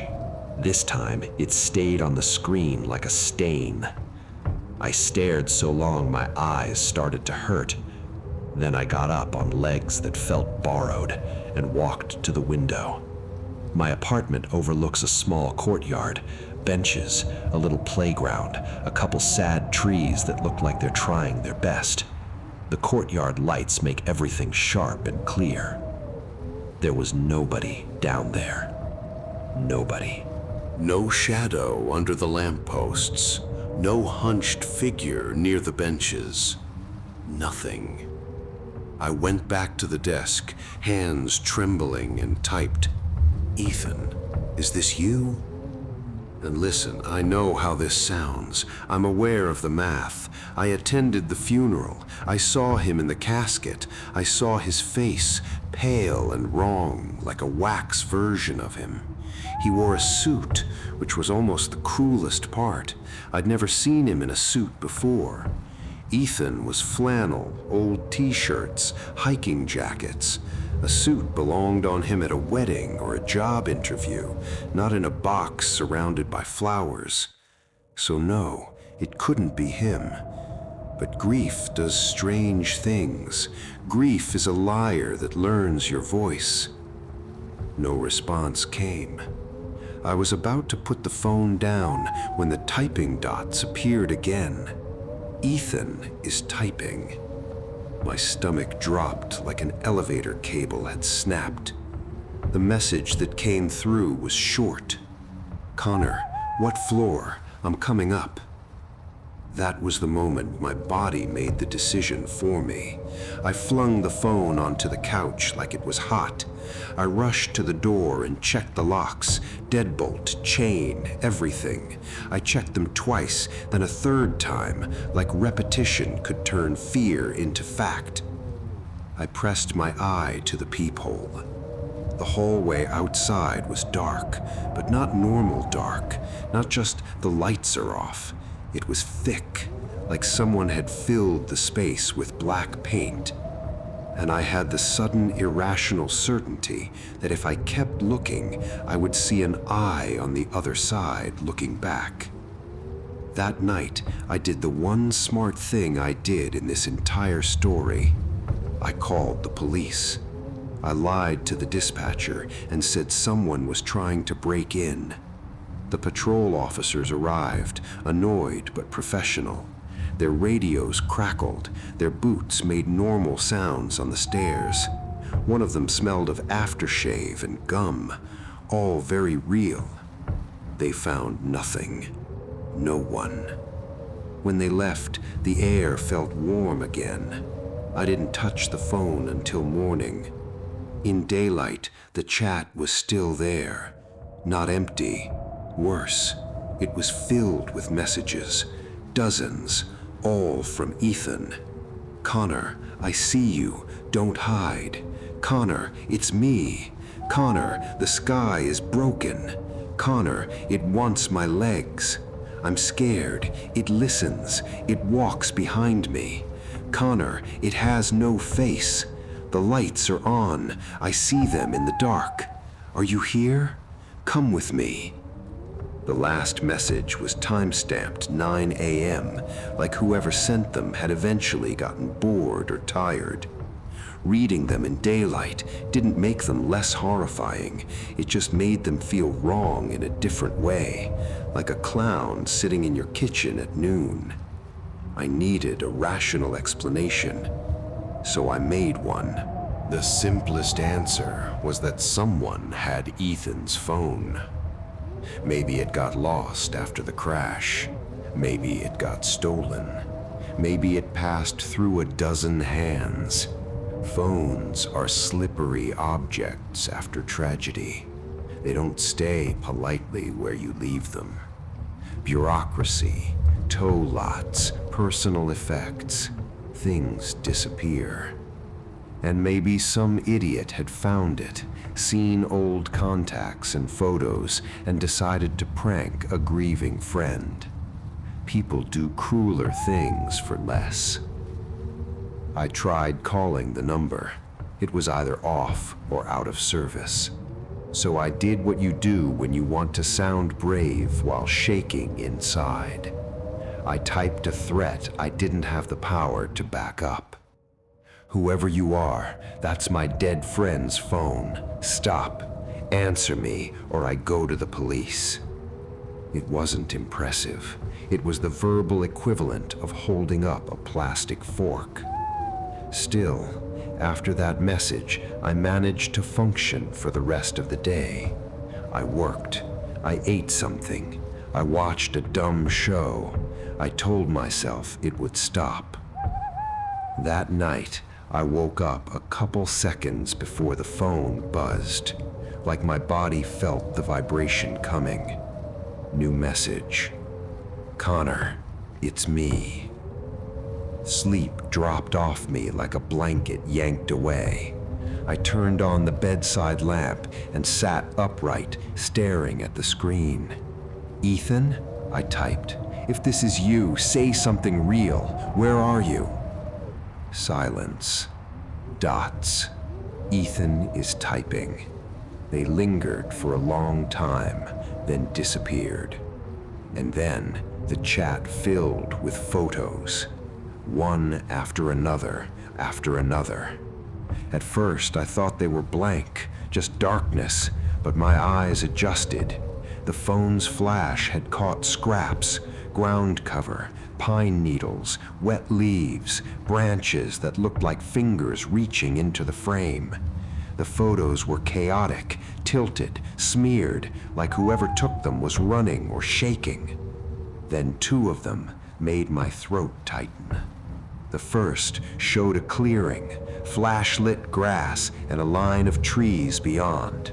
At the edge of the trees, there was something tall, a figure shape, maybe a person, maybe a trick of shadow, too indistinct to swear to it. The second was worse, a bad selfie. The flash had washed the skin into a sickly pale sheet. The frame caught only part of a forehead and wide eyes, stretched and distorted by motion. It didn't look like Ethan. It didn't look like anyone.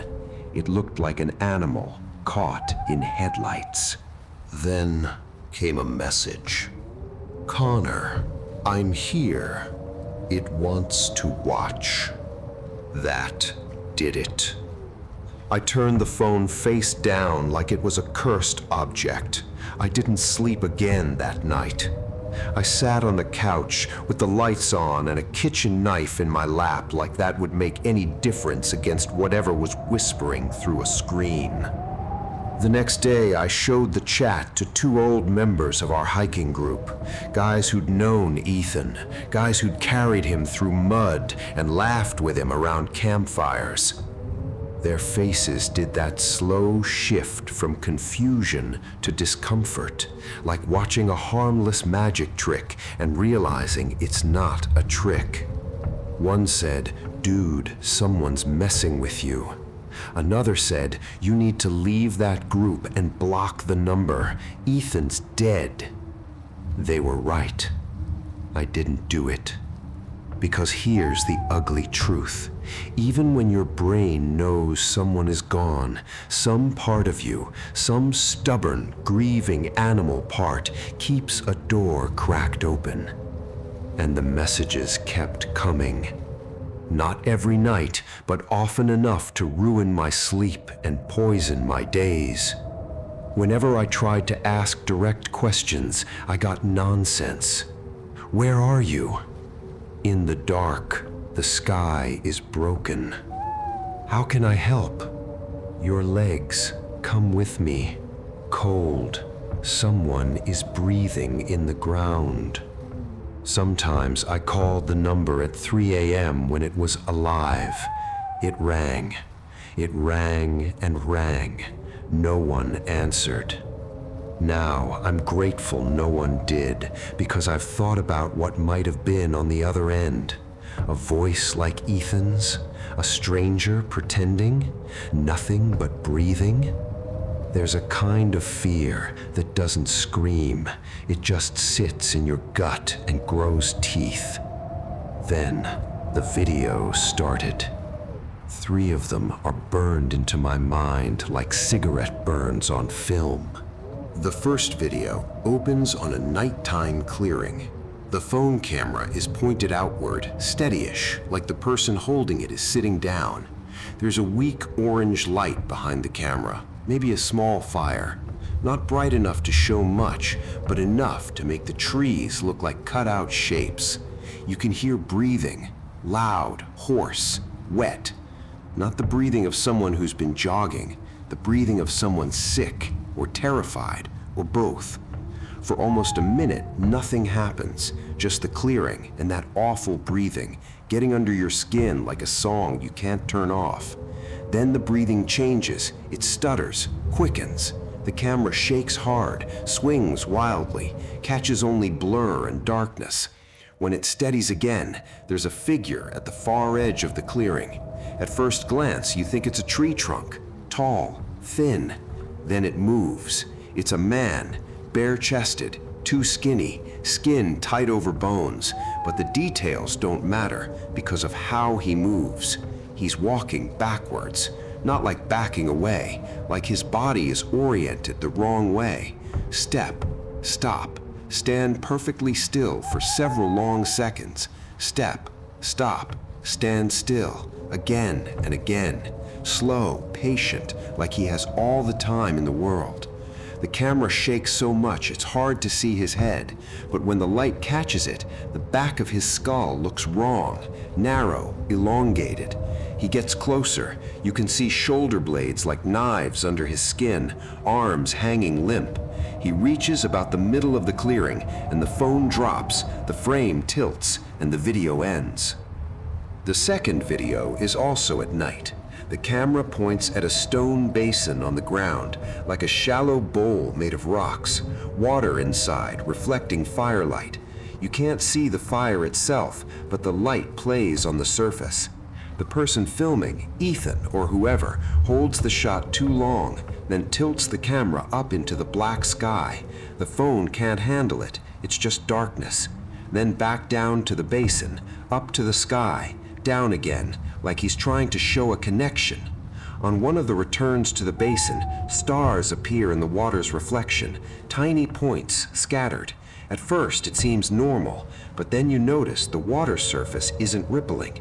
Yet the stars move. They drift along the edge of the basin, sliding in a slow circle, gathering, linking, forming a faint spiral like a galaxy being stirred. The camera lifts again, drops again. More stars now, too many. The spiral tightens, brighter, like something is opening. Then the video ends. The third video is different. Not as visually scary at first, which somehow makes it worse. It shows a life-size doll on the ground, a crude human shape stuffed with straw or cloth. The head is carved or molded into a face, but badly. The smile is too wide, like a screen pretending to be friendly. The eyes are uneven, one bigger than the other. The nose is just a hole. The camera circles it, zooming in and out.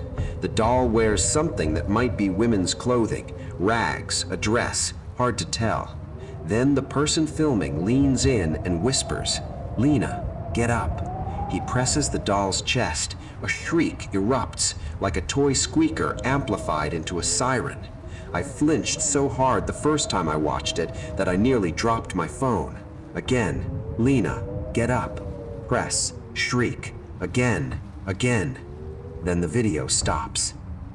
I watched those videos an embarrassing number of times, trying to find logic, a clue, a background detail, a landmark, anything that said, "This is where I am, this is what's happening." But the more I watched, the less sense it made. If it was a prank, it was a complicated one. Too complicated, too committed. And the tone of the messages didn't feel like a prank. It felt like someone trying to talk through panic using broken tools. I did one more humiliating thing. I contacted paranormal people. I'm not proud of it. If you're laughing, I get it. Some didn't believe me. Some told me I was cursed. Some wanted money. One guy said I needed to bury a mirror at a crossroads under a new moon, which is the kind of advice that sounds wise until you picture yourself actually doing it and realize you've become the side character in your own bad decision.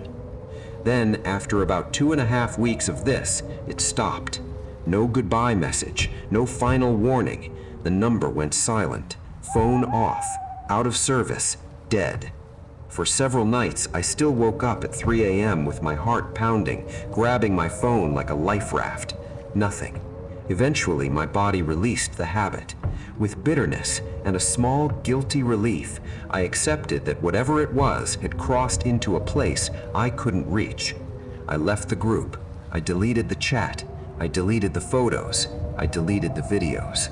I tried to pack it all back into the closet labeled "not real" and nail the door shut. And it might have ended there, but it didn't, because of the epilogue.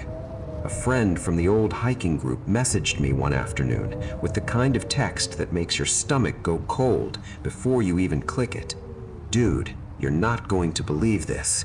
He sent a link to a local news story.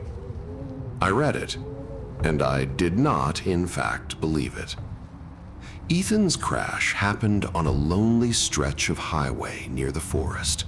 Not a lot of traffic, not many houses, The kind of place where you could scream and the trees would keep your secret. According to the report, 2 young women drove out there to hang out and take photos. They pulled off near a clearing, the kind of spot people use when they want nature without actually earning it. They were posing, laughing, adjusting hair, living the harmless, shallow little life we all live sometimes. Then they heard something in the woods. At first, they thought someone was lost. They called out. And then something came out of the trees. A man, small, bald, wearing shredded clothing like he'd crawled through a war. He was moving on all 4s, and he moved fast. Fast like an animal that's hungry. He charged them, making this high, broken noise, half howl, half laugh. They screamed and ran to their car and peeled out so hard their tires spit gravel. They flagged down a traffic patrol vehicle a mile up the road and reported it hysterical. The officers didn't believe them at first, obviously, but they drove back to the spot anyway. And there he was, not charging, not running, just crouched by the women's things, rummaging through a purse like a raccoon. When the patrol car pulled up, the man bolted into the woods on all 4s and vanished. The officers tried to chase him. They didn't catch him. What they did find was where he'd been living, a crude shelter in the forest, part dugout, part lean-to, signs of long-term habitation, bones, feathers, makeshift tools, a place that smelled, according to the report, like rot and smoke. And among the items in that shelter were things that my scalp tighten. A hiking backpack, Ethan's hiking backpack. Inside, gear that had gone missing after the crash, a high-capacity power bank, another power bank, a heavy thermos, a compass, a multi-tool, a flare, knives, the kind of stuff a serious hiker carries because the woods don't care how brave you are. And one more thing, a phone. Ethan's phone. No password, photos still on it, contacts, notes, enough information for a stranger to see my name and, with a little digging, find my address. Enough for him to message me from the old group chat when the phone had charge, especially if he'd been cycling power through those power banks night after night like some twisted ritual. So there it was, the rational explanation. A feral man living in the forest. He found Ethan's backpack, maybe thrown clear in the crash and missed, maybe lost in the chaos. He took it. He took the phone. He used it until the batteries drained dry. Case closed. Right? Except, here are the questions that won't leave me alone. Why did he only message me?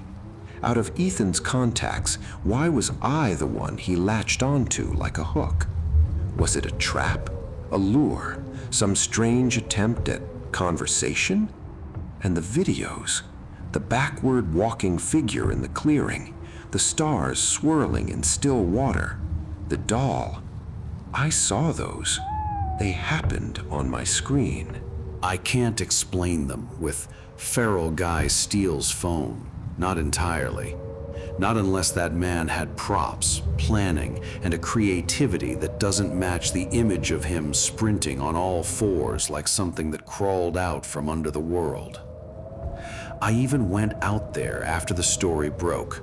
Stupid, I know, but curiosity is a virus. And once it infects you, you start doing things you'd mock in other people. I found the remains of the shelter area, mostly cleaned up, some tape still on trees, the ground disturbed. I saw weird handmade trinkets hanging from branches, bird bones, feathers, bits of twine, like holidays no one celebrates. And deeper in, off a faint trail, I found something that looked like the stone basin from the second video. Just rocks arranged in a shallow bowl shape. No water, no stars, just dirt, needles, and dead leaves. The bowl was crumbling, held together by dried clay that flaked apart in my fingers like old scabs. You can tell yourself a lot when you stand in the woods. You can tell yourself the videos were fake. You can tell yourself you were sleep deprived. You can tell yourself grief is a hallucinogen. But the woods have a way of making your thoughts feel small. And then there's one last thing. The local story grew legs. It turned into legend. The forest man became a joke, then a boogeyman, then a mascot. Like people wanted to domesticate their fear by turning it into entertainment. I went digging in forums, because of course I did, because apparently I can't just let a wound scab over like a normal person. And I found a post from an older man, someone who wrote like he'd lived long enough to stop caring what strangers think. He said he and his wife had gone mushroom hunting not far from that highway. They separated, lost sight of each other, and he started calling her name. Lena, Lena. He heard something moving in the brush, branches cracking. He walked toward the sound. And out of the trees came what he described as a log. A log wearing women's clothing. A log with a face drawn on it, a face so ugly and wrong that it made his stomach flip. He said he blacked out. When he came to, his wife was over him, shaking his shoulders, asking what happened. The forum commenters laughed at him, told him he'd seen a moose, told him to drink less. Maybe they were right. Maybe it was nonsense. Except for the small detail that turned my blood cold. He called his wife Lena, and that's the name the doll was given in the third video. Lena, get up. I don't know what happened out there. I don't know who that man in the woods was, or where he went, or why he chose me as his midnight audience. I don't know if he found something in that forest that changed him, or if he brought something with him and fed it until it grew. I don't know why those messages always came around 3 in the morning, like the night had a schedule. But I know this. Sometimes when I wake up in the dark and my phone screen is black and silent, I still hesitate before I turn it on, because a part of me, some small cowardly part, expects to see those 3 dots again. Ethan is typing. And if I ever see them, I'm not calling the police. I'm not grabbing a knife. I'm not doing anything heroic. I'm moving out. I'm changing my number. I'm deleting every chat app I own. And I'm sleeping with the lights on like a grown man who finally learned the lesson he refused to learn the easy way. The closet labeled "not real" doesn't always stay shut. Sometimes the door opens by itself, and sometimes what comes out already knows your name. I didn't tell anyone about this for years, mostly because I knew how it would sound. Even now, writing it out feels like tempting fate. But this happened back in 2015, and it still creeps into my head whenever I'm alone outdoors for too long. At the time, I lived in Arizona and spent most weekends hiking. Long ones, 8, sometimes 10 hours. I liked going alone. It was the only way I could shut my brain off. No phone service, no conversations, just my boots on dirt and the sound of wind moving through dry brush.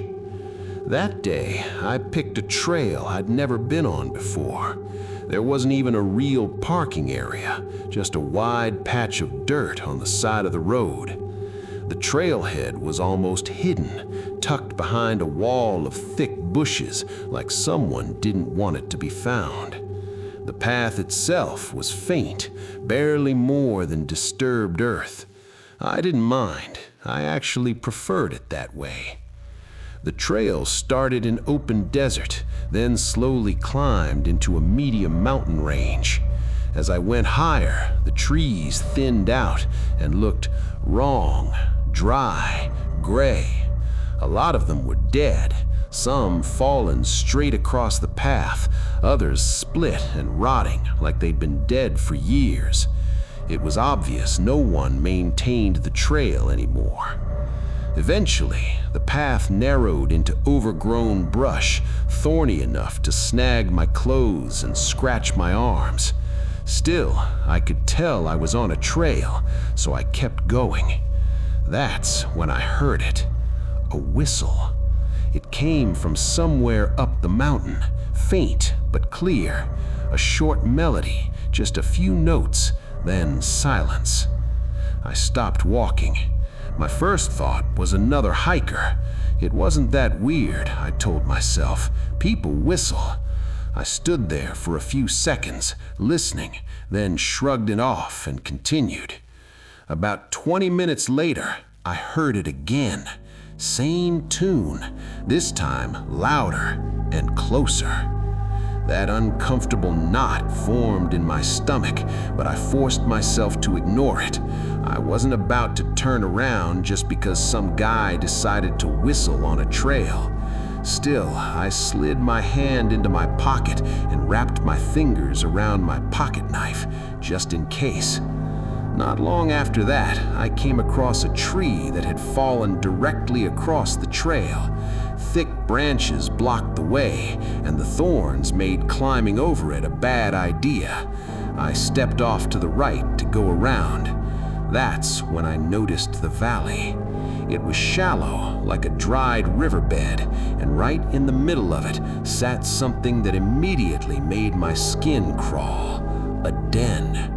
Large sticks stacked together in a way that was way too deliberate to be natural. Whoever made it knew what they were doing. That was when everything clicked at once. The whistle, the hidden trail, the den. Someone was living out here.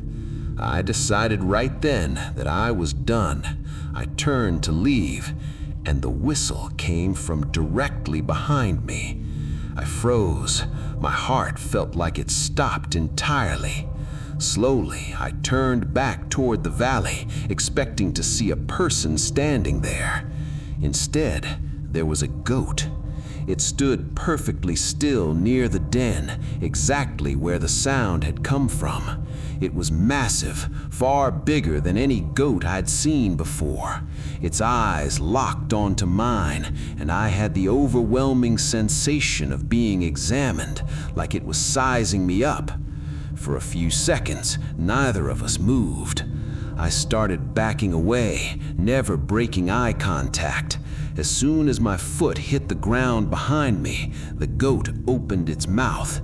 It didn't bleat, it whistled. The same melody, clean, controlled, wrong. That was it. I turned and ran. I don't even remember the pain from falling over rocks and branches. I just ran. Behind me, I heard the whistle one last time, echoing faintly down the mountain. I never went back to that trail. Years later, I stumbled across stories about skinwalkers. I don't know if that's what I saw.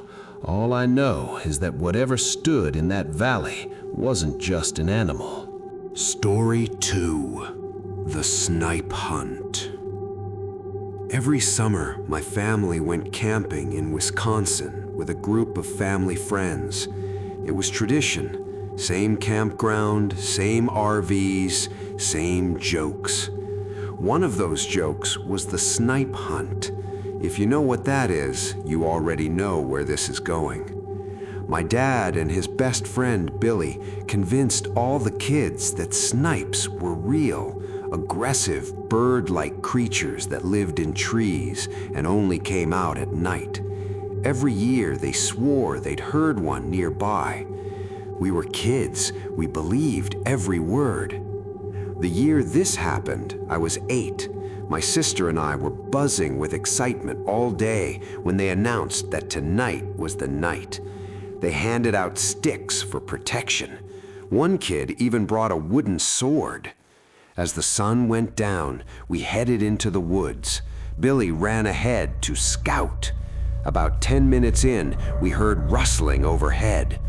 Billy leapt out from behind a tree, screaming and covered in red paint. He yelled that a snipe had attacked him. All the kids panicked. I ran without thinking, crashing through the woods until I found a tree with a thick bush growing into it. I shoved myself inside and tried not to cry, barely breathing. After a few minutes, everything went quiet. That's when I saw it. It looked like a dog, but wrong. Its legs were too long, too thin. Its head was misshapen, like something had twisted it. Patches of fur clung to its body in random places, leaving skin exposed. It moved slowly, and as it did, I heard a faint moaning sound. I was terrified, but I couldn't look away. The longer I stared, the heavier the dread became. It felt like the air itself was pressing down on me. Then I heard my name. The creature stopped and looked me straight at. Its eyes met mine for just a second before my dad grabbed my arm and lifted me out of the bush, scolding me for running off and apologizing for the prank. I twisted around to look again. The thing was gone. That was the year I learned snipes weren't real. I spent years telling myself I'd just seen a big coyote. But even now, sometimes when I'm biking or hiking, I catch a glimpse of something watching me from the trees, and my stomach drops the same way it did back then. Story 3: The Deer at the Cabin. My family lived in a cabin in rural Canada for nearly 10 years. No roads led directly to it, just faint trails connecting us to a few other families scattered miles apart. We had a small farm, vegetables, livestock. Life was quiet, peaceful, until it wasn't. One night, I was up late reading when I heard the cattle outside panicking. That alone was strange. I pulled the curtain back and saw them clustered at the far end of the field, moving like they were trying to get away from something. On the opposite side, near the tree line, stood a deer. It was huge, completely still, facing the house. Something about it made my skin crawl, but I told myself I was overreacting and went back to reading. A few weeks later, my wife woke me up in the middle of the night.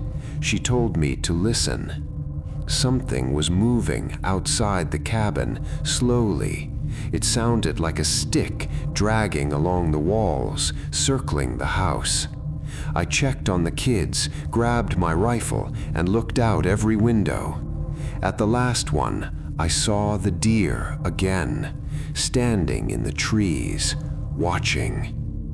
The next morning, I walked to a neighbor's cabin to ask if he'd noticed anything strange. Halfway there, I heard leaves crunch behind me. The deer stood on the path, less than 20 feet away. This time, I saw its eyes clearly. White around the iris, small pupils, human. I ran the rest of the way, barely holding myself together. When I told my neighbor what I seen, he wasn't surprised. He talked calmly about skinwalkers, about how they only appear when they want something or when you've disturbed them. We moved closer to town not long after. I never told my wife or kids what I saw on that path. Some things are better left unsaid. I didn't realize anything was wrong at first. That night felt like any other. Too much weed, cheap beer, itchy chlorine, music blasting from a half-dead Bluetooth speaker, the lagoon reflecting the last orange from the sky. We were 6 dumb kids half drunk on freedom, staying in a house we didn't pay for and didn't respect. I was 16, all elbows and anxiety, with 2 t-shirts and a lighter that barely worked. The house belonged to Nick's parents, not a mansion, just a beach house with 2 floors, a wraparound deck, and a spiral staircase going down to the backyard. It sat on a narrow stretch of water, with identical houses across the lagoon and the same kind of wooden docks sticking into the shallows. It was me, Nick, our friend Trevor, and 3 girls who came down later that night, Kim, Lena, and Caroline. All familiar enough that it wasn't awkward, but not so close that anything felt safe or predictable. The plan was nothing. Float in the pool, smoke too much, maybe kiss someone if the timing felt right. It was just stupid teenager stuff. No one thought anything weird was going to happen. Not really. Then Nick turned off the music. It cut off mid-beat, a long, stretched-out synth tone gone in an instant. I turned to ask if the speaker died, but Nick was at the edge of the pool, half in, half out, staring over my shoulder. "What?" I said. He didn't answer right away, just stared. Then said low, "There's someone over there." At first, I didn't even turn. I thought he was messing around, trying to freak out the girls. But he wasn't smiling. He wasn't blinking either, just frozen, staring across the lagoon. There's like houses there. People live there. I know that, but no one's supposed to be there tonight. My parents said that family's out of town, Vancouver till Monday. I didn't believe him. Still don't know if I do. But the way he said it, quiet, certain, made something shift in my stomach. Like that moment when you think you've lost your wallet and time slows down. The girls started getting out of the pool. I did too, not because I was scared, just because suddenly it felt like the night had turned. My skin was cold and tight, and the wet air felt gross on my arms. That's when Trevor swore and stepped back from the railing. We all looked. There were figures standing across the water. 1 at first, then 2, then 4. Tall, still, inhumanly still, facing us. The street behind them lit up briefly as a car passed, just enough to show their outlines. We couldn't see faces, no clothes, no features, just 4 dark shapes, perfectly still, watching. Nick didn't yell, he just said, "Inside, now." We went, not screaming, just fast. I remember the sound of my wet feet on the tile. Someone was laughing, but it was that kind of tight, awkward laugh people do when they don't know what else to do. The sliding door slammed shut behind us. Kim asked if we should call someone, and no one answered. Then the splashes came. Not small ones, heavy. 1, 2, 3, 4, evenly spaced. They jumped in. They were swimming across. I didn't even think. I just ran to the back door and checked the lock, sealed. Trevor yelled that the front was locked too. Nick bolted upstairs. I realized he was going to the deck door. No one had locked the one up top. That's when we heard the footsteps. Above us, slow, heavy, then a pause, then one more step. We ran. We didn't argue. No one said, "Let's go." It just happened. We'd barreled through the front door, sprinted to Trevor's car. He almost dropped the keys. When he finally got the engine running, he backed up too fast and took out the mailbox. We peeled off without looking back. Later, when the cops came, we went back with them. The upstairs was ransacked, laptop gone, camera gone, and the boat, the big white and blue Boston whaler Nick's dad kept tied up at the dock, was missing too. The keys had been hidden under the wheel in a little hatch.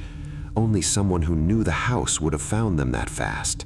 No fingerprints, no arrests. The cops shrugged and said maybe it was just local kids, but we knew it wasn't random. I didn't talk to Nick much after that. We drifted, different schools, different cities. I didn't really think about the lagoon again until the reunion. I almost didn't go. My girlfriend told me to, said it'd be fun. I went alone, wandered around the venue, and then suddenly there was Nick, standing by the bar with Trevor and a few other guys. It felt weirdly normal, like no time had passed, even though everything had.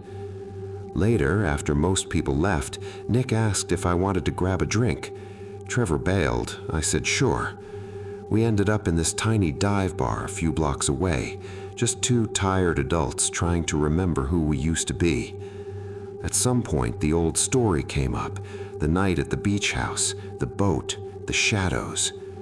Nick went quiet for a second, then said, "My brother saw it." "Your old boat?" I asked. He nodded. "Toby, he's 19 now, way worse than we ever were. Took our new boat without asking last year, with two of his idiot friends, anchored off Carter Island." I frowned. "That's a wildlife refuge." "Yeah," Nick said, "they weren't supposed to be there." They'd anchored late afternoon, drank way too much, then decided to swim ashore and hang out on the beach, just being dumb. That's when they saw another boat further down the island, old, beat up, familiar. Toby swam closer, convinced himself it was the same boat that got stolen all those years ago. He didn't have his phone, none of them did, they'd left them on the new boat. They were about to go back to grab them when one of his friends noticed a man walking toward them from the tree line. Toby said the guy picked up speed the second they turned around, sprinting, holding something long in his hand, looked like a shovel. They ran. The guy ran too. They made it back to their boat, and just before they pulled away, Toby looked back and saw the man running the other way, toward the old boat. They couldn't speed off. There were rules, lights, speed limits, and they weren't sure if they were being followed. But Toby swore he heard another engine in the distance, low, barely there. They didn't call the cops. They were drunk, underage, freaked out. Toby came clean to his parents the next day. Well, not about the beer, just the rest. Nick's dad went ballistic. He reported it. Nothing came of it. No boat, no man, no footprints. No one believed them. I asked Nick how a stolen boat could just be sitting out there for years without anyone noticing. He shrugged. People repaint boats, change the name, change the motor. No one memorizes registration numbers. I asked why someone would anchor so close to the shore. He said maybe they felt safe there. Off limits, nobody around. Then I asked about the guy with the shovel. Nick didn't have an answer. Maybe he was digging, he said, or burying something. I don't know. We didn't talk much after that. Paid our tab, walked out. I remember standing on the curb, not sure if I should say anything else. I didn't. That was almost a year ago. I still think about the splashes. Not because they were scary. They were. But because they sounded rehearsed, even, spaced, intentional. Like the four of them had done it before. Like they'd practiced. I live in a third-floor apartment now. No backyard, no water. But every night before bed, I look out my window anyway. Just in case, there's a boat. The first thing I remember is the sound. A dull, wet thump from outside, like someone dropping a bag of groceries from waist height. Not loud enough to startle, not sharp enough to demand attention, just wrong. I didn't even look up right away. I was sitting at my desk, half asleep, staring at a spreadsheet that refused to make sense at 3 a.m. Then it happened again. Same sound, same place, somewhere below my window. I pushed my chair back, the wheels catching on the rug, and stood up. My legs felt heavy, like I'd been sitting for much longer than I realized. When I pulled the curtain aside, the glass was cold enough to sting my fingers. Nothing moved in the courtyard. Just the usual stretch of cracked asphalt, the playground with its peeling paint, The transformer shack crouched in the corner like it had always been there and always would be. A thin mist hung low to the ground, barely visible in the yellow spill of the streetlights. I told myself it was a trash bag, someone missing the dumpster, a raccoon, anything that fit into a normal night. Still, the smell lingered, metallic, damp, like blood. I hadn't left the apartment properly in almost 2 months. At first, it was practical. I worked remotely, and the work paid better than anything I'd had before, enough that I could finally think about a down payment, about a car that wasn't a fantasy anymore. I took every extra task I could find, freelance jobs, one-offs, things that bled into each other until days stopped feeling distinct. Then it stopped being a decision. I woke up, rolled from bed to desk, worked until my eyes burned, ordered food, worked some more. Sometimes I realized the sun was up only because the screen glare changed. Sometimes I fell asleep in the chair and woke with my neck twisted, mouth dry, heart racing for no reason. I opened the apartment door twice a day, once for deliveries, once for the trash chute down the hall. That was it. Movies stopped helping after a while. Same with music.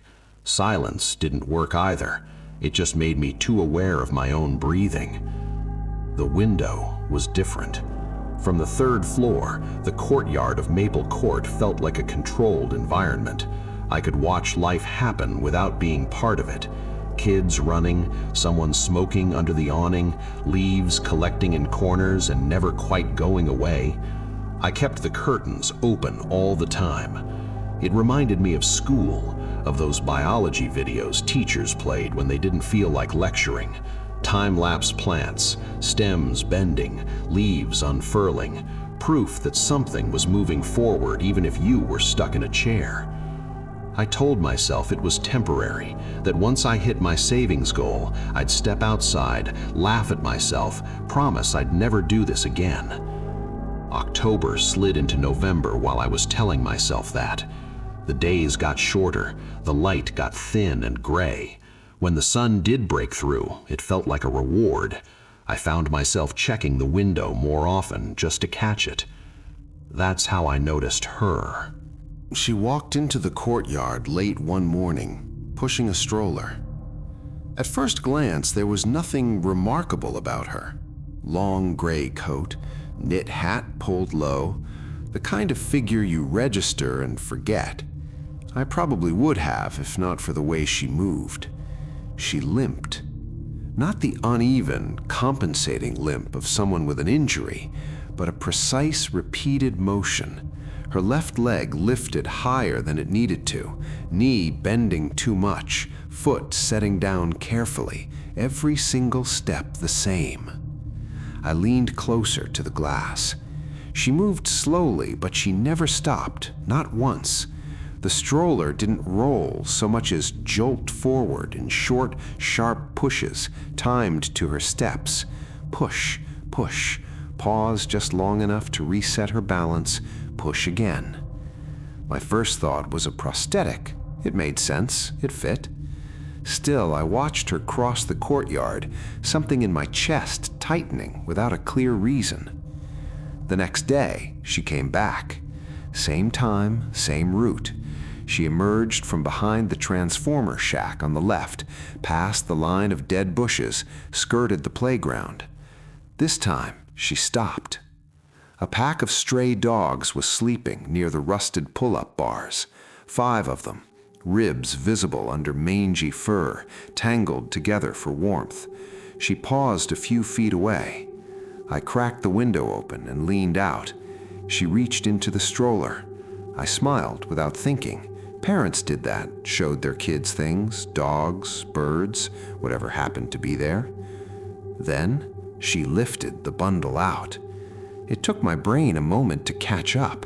It kept trying to help, offering explanations that didn't hold together. 2 babies wrapped together, a medical brace, some kind of costume. The thing in her arms wasn't a baby.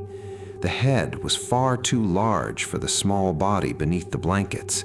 The skull was split down the middle at the crown, parted like something that had grown wrong and never been corrected. Each half held an eye, huge, wet, set in pale flesh. There was nothing between them. I muttered something under my breath and stepped back, the curtain brushing my shoulder. Then the eyes moved. They weren't looking at the dogs. They rolled slowly, searching, until they fixed on the building, on my window. I ducked, heart hammering, suddenly aware of how exposed I was. Through the thin curtain, I saw her adjust her grip, turning the bundle outward. The dogs woke up all at once. Whining came first, low, panicked. One barked and cut itself off mid-sound, dropping into a whimper. Then they bolted, claws scraping on gravel, scattering across the courtyard like something had exploded between them. The woman rocked the bundle gently, her hand shaking as she stroked one half of the split head. Then she covered it again, zipped the stroller shut, and pushed it away with the same uneven rhythm. I stood there for a long time after she was gone. Eventually, I went to the kitchen and poured coffee I didn't want, telling myself stories I didn't believe. Difficult birth, severe deformities, a life I couldn't imagine. What bothered me most wasn't fear. It was the certainty that I'd see her again. That night, close to midnight, I noticed movement near the transformer shack. A man was crouched by the metal door, wearing a leather jacket and jeans. In his hand was something white. He scraped it against the dirt, shoulder twitching rhythmically, like he was listening to music only he could hear. I glanced at my phone when a message came in, and when I looked back, he was standing. He was very tall, and too thin, like someone had stretched him without adjusting the proportions. On the ground beneath him was a rough circle scratched into the dirt with a symbol in the center I couldn't make out. The white thing lay across it. It looked like a bone. I took a photo, zoomed in until the image fell apart, and felt a wave of something like grief hit me. There was no one I could send it to. The man slipped behind the transformer, bone in hand. A moment later, another figure appeared, similar height, hood pulled low. His head was enormous, wobbling slightly on a narrow neck. He knelt by the symbol and passed his hand over it slowly. Then he jerked upright, stared at the sky, and punched the transformer door hard enough to echo across the courtyard. When he pulled his hood back, my stomach dropped. His jaw jutted forward, heavy and wrong. His nose was long and flat. It wasn't quite a face. When he dropped to all fours, his limbs bent backward, joints folding in ways that made my teeth ache.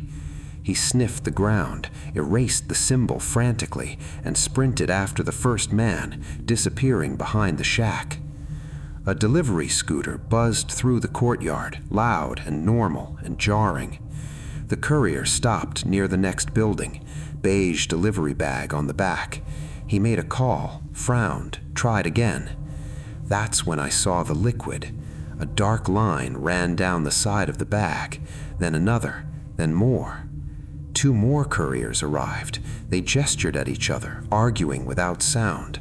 I grabbed my father's old binoculars and looked. The bags were made of skin, human skin. Rough stitching bit into flesh, hair clung to the seams, blood dripped steadily onto the pavement.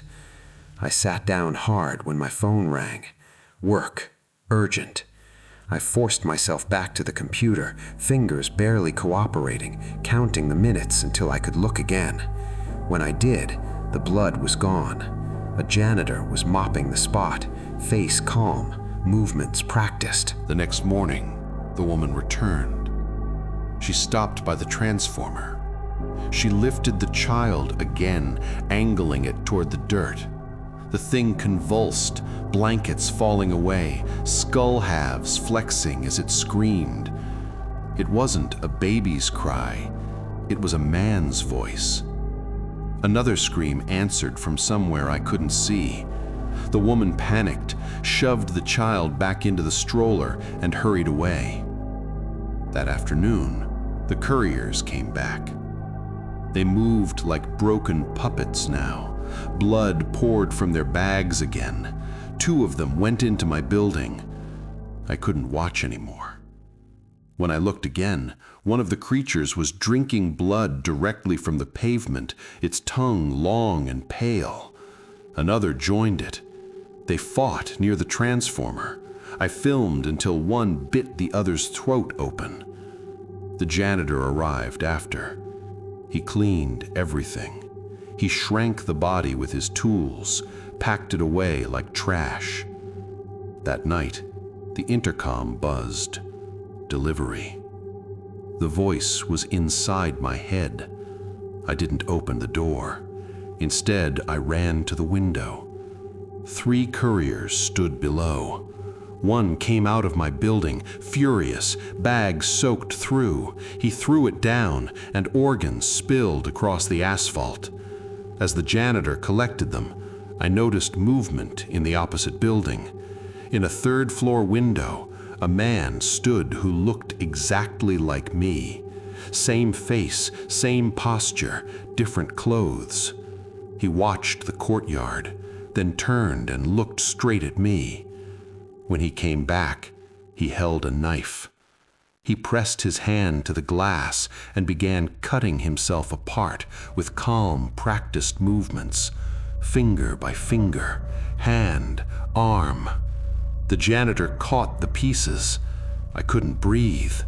When the man finally cut his own head off and placed it on the sill, I noticed the knife. It was the same one from my kitchen. I stepped back from the window, and the thought that followed didn't feel like it belonged to me. It felt like a memory. It felt like a memory, not a thought, not an urge, something already slotted into place, like a scene I'd forgotten, but my body still knew. I stood there with my back against the wall, breathing through my mouth because my nose had decided it didn't want to cooperate anymore. The air felt thick, like I was inhaling through cloth. Somewhere in the apartment, the fridge hummed, the same dull sound it had been making for years, and the normality of it made me angry, almost offended. I kept thinking, don't look back. And at the same time, every part of me was leaning toward the window again. When I did look, the opposite window was empty. No head on the sill, no movement behind the glass, just a dark rectangle reflecting the faint glow of my own room. The janitor was still below, methodically tying bags, his cart parked at an angle like this was just another stop on a long route. He didn't look up, not once. I slid down the wall until I was sitting on the floor. My hands were shaking so badly I had to pin them between my knees. I tried to focus on physical things, the texture of the laminate under my palms, the way my socks felt slightly damp from sweat, my heartbeat, which seemed to be happening in my throat instead of my chest. I don't know how long I sat there. At some point, the janitor left. The courtyard lights clicked off one by one. Maple Court settled into its nighttime quiet, the kind I used to find comforting. I didn't sleep. Every time I closed my eyes, I saw hands moving with purpose. Not frantic, not desperate, efficient, like someone assembling furniture they'd done before. Around 5 o'clock in the morning, I got up and checked the door. It was locked, chain on, deadbolt engaged. I checked it twice, then a 3rd time, pressing my forehead against the wood like I could feel something on the other side. Nothing. No sounds in the hallway, no footsteps, no voices. I laughed then, a short, broken sound that surprised me. I told myself I was losing it, that isolation plus exhaustion plus too much caffeine had finally tipped me over the edge. I even made a list in my head: visual hallucinations, stress-induced psychosis, sleep deprivation, all things that happen to people who don't take breaks. That explanation lasted until the sun came up. The woman was already in the courtyard when I looked. Same gray coat, same stroller, same uneven gait, but something was different. She stopped directly beneath my window. I froze, half hidden behind the curtain, heart banging so hard it made my vision pulse. She stood there, head tilted slightly, like she was listening. Slowly, deliberately, she looked up. Her face was ordinary, tired, pale, the kind of face you'd forget immediately if you passed her on the street. But her eyes locked onto mine with uncomfortable precision. She smiled. It wasn't wide, it wasn't exaggerated, just a small, knowing curl at the corner of her mouth. Then she reached into the stroller. I backed away before I saw what she pulled out. I didn't need to. I already knew. The scream came anyway, tearing through the morning air, adult and furious and impossibly loud. Car alarms down the block started wailing. Somewhere a dog answered, then went silent. I clamped my hands over my ears and slid down again, pressing myself flat against the floor. When the sound stopped, I stayed there. I waited for knocking, for sirens, for anything that suggested the world still worked the way it was supposed to. Nothing came. I didn't work that day. I stared at the screen until my manager's messages stacked up into something impossible to ignore. Then I shut the laptop completely. The apartment felt smaller with the window behind me, like a presence I was turning my back on. By afternoon, hunger forced me to move. I stood in the kitchen holding a knife, realizing only then that it was the same one, same weight, same small chip near the handle I'd meant to sand down years ago. I set it on the counter like it might bite me. When the intercom buzzed, I jumped hard enough to knock a chair over. "Delivery," the voice said. Not through the speaker, inside my head. I didn't answer. The buzzing stopped. A few seconds passed, then footsteps in the hallway, slow, unhurried. They paused outside my door. I held my breath. Something scraped softly against the wood, not knocking, not scratching, more like measuring. Then the footsteps moved on. I waited another full hour before I dared to look out the peephole. The hallway was empty. That evening, the couriers returned. I didn't need to rush to the window this time. I could feel them, a pressure behind my eyes, like altitude sickness. When I finally looked, there were 4 of them now, longer, thinner. Their movements had gotten smoother, less jerky, like they were getting better at the shapes they were wearing. One of them looked up, straight at me. It raised a gloved hand and tapped the side of its head twice, slowly. I stepped back. Behind me, the apartment creaked. I turned just in time to see my bedroom door, which I knew I had closed, swing open a few inches. Nothing was inside, just darkness, just my unmade bed. I stood there for a long time, staring at that gap, waiting for something to step through. Nothing did. I don't remember deciding to leave the apartment. I remember putting on shoes. I remember my hand on the door handle, noticing how warm it felt. I remember thinking very clearly that I needed to go down to the courtyard. Not because I wanted answers, because something was unfinished. The hallway smelled like cleaning solution, fresh, overdone. The elevator took longer than usual, groaning as it descended, each floor lighting up and going dark again. My reflection in the mirror looked wrong, too flat, like a photo. When the doors opened, the janitor was waiting. Up close, he looked older than I'd thought. Deep lines around the mouth, eyes that were tired but not surprised. "Rough night?" he asked, casually, like we were neighbors sharing an awkward moment. My mouth opened. Nothing came out. He glanced past me at the elevator, then back at my face. "Yeah," he said softly, "you're right on time." The courtyard felt different from ground level, larger, hollow. The transformer shack loomed, its metal door streaked with stains that hadn't been there before. Or maybe I just hadn't noticed. "Stand there," the janitor said, pointing to a spot near the center. I didn't argue. From the corner of my eye, I saw movement at the edges of the courtyard, shapes slipping between buildings, waiting. "You watched too long," the janitor said. "That's usually how it starts." "What starts?" I asked. My voice sounded far away.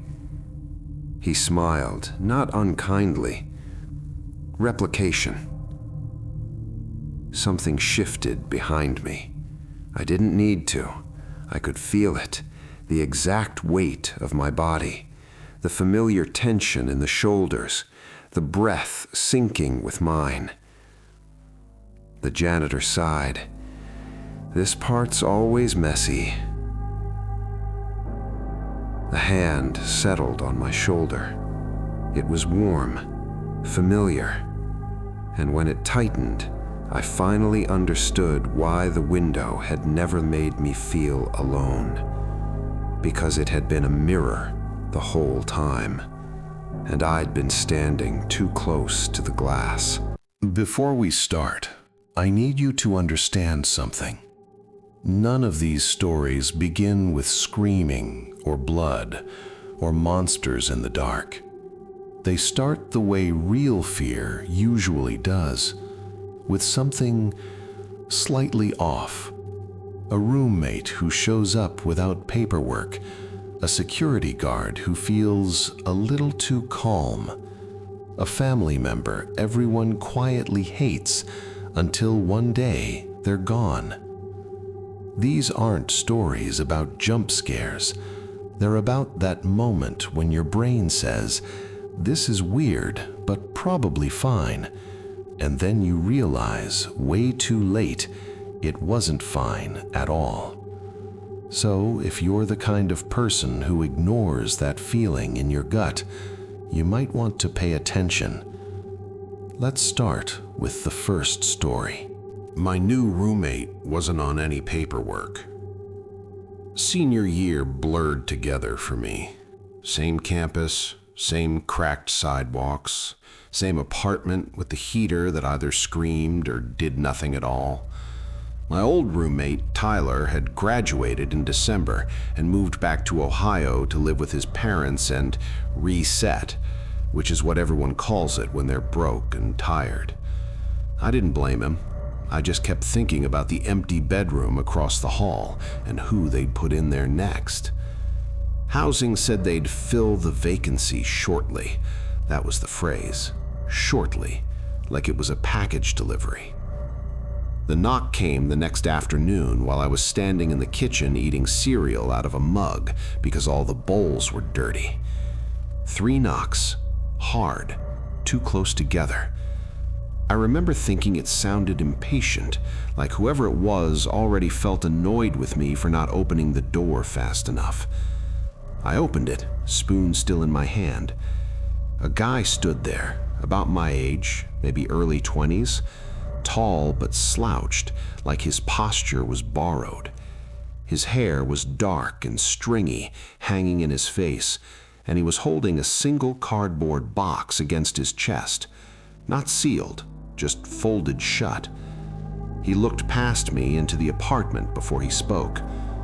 Apartment 367? His voice sounded rough, like he'd been whispering all day. Yeah, I said. Can I help you?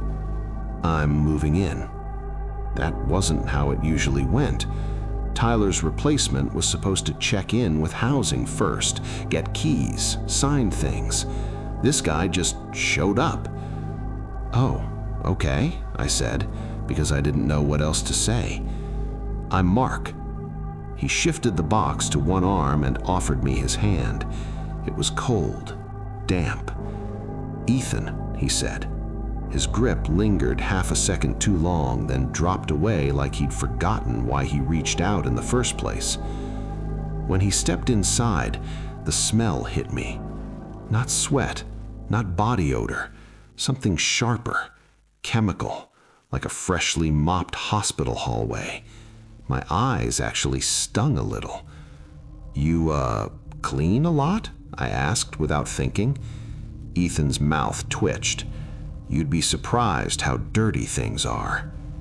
I gave him the quick tour. Kitchen, living room, bathroom, his room at the end of the hall. He barely reacted, just stood there, eyes moving, like he was counting things. Outlets, corners, the space between furniture. Use whatever. Dishes, TV, Wi-Fi's written on the fridge. He nodded, didn't say thanks. The silence got heavy fast, the kind where you start noticing your own breathing and it feels rude. I told him I had a shift at work and grabbed my jacket. As I opened the door, I glanced back. Ethan was standing in the middle of the living room, still holding the box, staring at the hallway. He raised his hand and smiled. It took a second to register why it bothered me. His mouth was smiling, sure, but his eyes didn't change. They stayed flat, waiting. I worked late that night. When I got back, the apartment was dark. All of it. No lamp glow under his door, no TV flicker. I flipped the kitchen light on and went straight for the fridge. I was starving. That's when I saw them. Packages of meat. A lot of them. Red, wrapped tight in plastic, stacked neatly on the middle shelf like bricks. Way more than one person would need or want. No labels, no grocery stickers. I just stood there with the fridge open, the cold air rolling out onto my legs. From down the hall, I heard a sound. Low, wet, like someone clearing their throat but failing. I closed the fridge slowly and took a step toward Ethan's door. The sound changed. Scratching now, uneven, then something like fabric tearing. "Hey," I said, knocking once, then harder. "You okay in there?" It stopped, completely. The silence felt pressed up against the door. A few seconds passed, 10 maybe. "Yes," Ethan said finally. His voice sounded wrong, thick. "I'm changing." "Oh, sorry," I said, already backing away. Yeah, sorry." I locked my bedroom door that night. I told myself it was just because I wasn't used to having someone else there. In the morning, he was gone. His door was open. The room looked untouched. No sheets on the bed, no clothes, just the desk, the chair, and that cardboard box sitting in the middle, like it had been placed there deliberately. The smell was worse in the daylight, metallic, sweet and sour at the same time. I didn't go inside. I went to class. I avoided thinking about the fridge.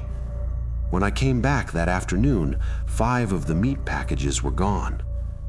That evening, there was another knock. I knew it was him before I opened the door. Ethan stood there, breathing a little too fast.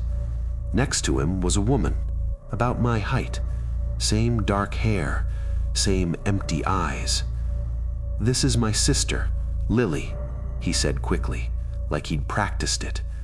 She raised her hand and waved. The motion was stiff, delayed. "Hi," I said. She didn't respond. Ethan's eyes flicked past me, down the hall. "You didn't go into my room." It wasn't a question. "No," I said, "I wouldn't." He watched my face, searching for something. Then he nodded and ushered her inside. She kept looking at me as they walked away, her head tilting slightly, like she was studying an object she didn't recognize. I left the apartment and didn't come back until after midnight. At work, I told my coworkers everything. Most of them laughed it off. One of them, Jenna, didn't. People don't just show up like that. Did you check with housing? I figured it was paperwork stuff, delays. She shook her head. Someone from campus went missing last week. They haven't said much, but my cousin's a dispatcher. It's bad. I barely slept. The next morning, I emailed housing. That night, Ethan knocked on my door. "Can we talk?" he asked. I opened it a crack. He sat on the couch without being invited. His movements were careful, measured. "What keeps you here?" he asked. "My lease, school, life?" He nodded. "Important, blending." I stared at him. Blending with what? He smiled again, wider this time. "With you." The next morning, his door was open. I heard a sound I still can't describe without feeling sick. Wet, heavy, like something being dragged across tile. I looked. It was standing there, hunched, pulling skin over itself with clumsy hands. Ethan's face hung wrong on its head, stretched, unfinished. The box was empty at its feet. It turned toward me. I ran. Housing told me there was no record of a new roommate. The police came, then others who didn't introduce themselves. They found a body a week later. They said it had been missing pieces. I still live in that apartment. Sometimes late at night, I hear scratching in the hall, like something trying to remember how doors work. That's our set. Thank you for being so loud tonight, I said into the mic, already half turning away as the cheers swelled again. 300 people, maybe a little more. They sounded like 10 times that. I waved, smiled until my cheeks hurt, and jogged down the narrow steps off the stage toward the back hallway. The lights dimmed behind me. The noise softened like a door closing underwater. "Great crowd," Lena said, handing me a bottle of water as I came backstage. "They were really with you." "Yeah," I said, twisting the cap. "Front row knew every lyric. That still throws me." She grinned, pulling her hair into a messy ponytail. "Those are the ones who'll follow you anywhere." Lena had been around since the beginning, 5 years back, my first real gig. Some bar that smelled like old beer and bleach. She'd been bartending, got into it with the owner halfway through my set, quit on the spot. We talked music until closing. After that, she stuck. My career moved faster than hers, and eventually she admitted she liked running things more than standing under lights. I hired her as soon as I could afford to. She did everything: schedules, routes, driving the bus, calming me down when my head got loud. I trusted her without thinking about it. I slung an arm around her shoulder as we walked toward the dressing rooms. Quick cleanup, then pizza, then 2 days off, in that order. She nodded immediately. After the meet and greet. Oh, groan. We had one tonight? Tiny, few groups. Security'll handle it. I ducked into my dressing room and grabbed a random perfume from my bag. Didn't even know what it was. I sprayed, dabbed under my eyes, smoothed my hair until it looked intentionally messy instead of just tired. "That'll do," I muttered to my reflection. I stepped back out and almost collided with someone standing right outside the door. "Oh, sorry," I said automatically. The man looked down at me. Tall, very still, shaved head, pale skin, a few thin cuts on his hands like paper slices that hadn't healed right. "I'm here to escort you," he said. His voice was low, careful. His eyes caught me off guard, dark in a way that didn't reflect much back. "Security?" I asked. "Yes. Name's Caleb." He held out his hand. I shook it, cold enough to make me flinch. "Sorry, poor circulation." "No worries," I lied, pulling my hand back and wiping it on my jacket. He stepped aside to let me pass, stayed a pace behind me the whole walk, silent. Not like Owen, my usual guard, who hummed or cracked jokes. "Do you know where Owen is tonight?" I asked, trying to sound casual. "Family thing," Caleb said. "I'm just covering." When we reached the stage, Lena was already lining people up, giving her usual rules. No grabbing, no lingering, no gifts. Caleb moved to the side, positioning himself where he could see everything. Professional, exactly right. That somehow made me more uneasy. The meet and greet started smoothly. Kids, couples, phones shaking with excitement. I hugged, smiled, crouched down to talk eye to eye with a little girl who told me she wanted a guitar for her birthday. But the whole time, I felt it. Pressure between my back shoulders, like someone leaning in too close. I glanced back once and caught Caleb staring straight at me, not scanning the room, just me. The last person stepped forward alone, an older woman, silver hair braided down her back, long dress that looked borrowed from another decade. She leaned on a metal cane polished to a mirror shine. "Hi," I said, offering her an arm. She took it gently. Her grip was firm. "You sound beautiful live," she said. Her voice was thin but steady. "Thank you," I said. "What's your name?" She shook her head.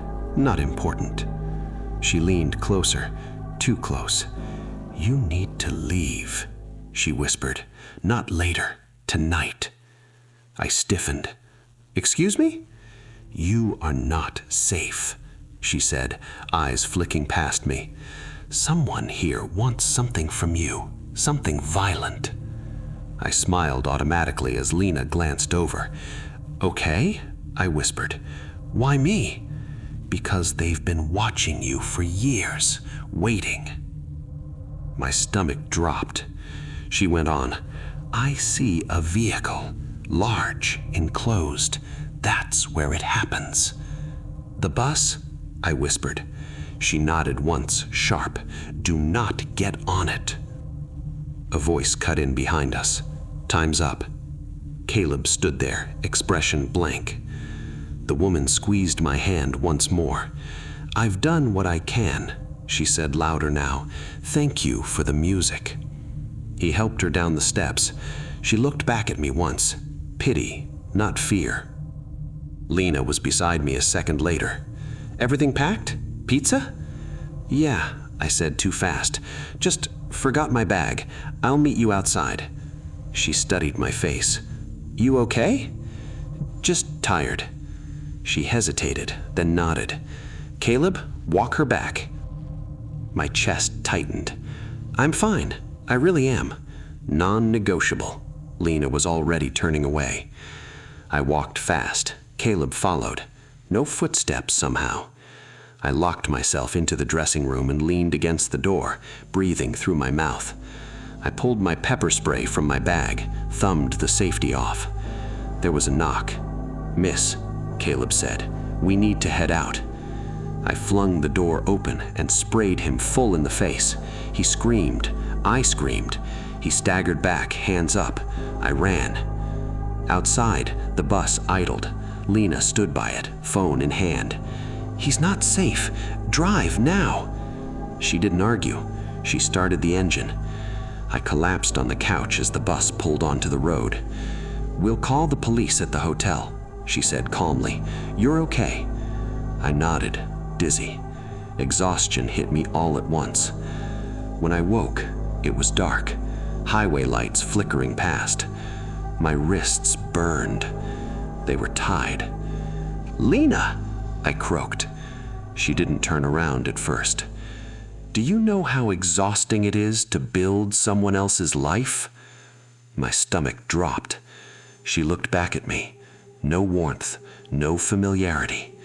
I gave you everything, and tonight I finally get something back.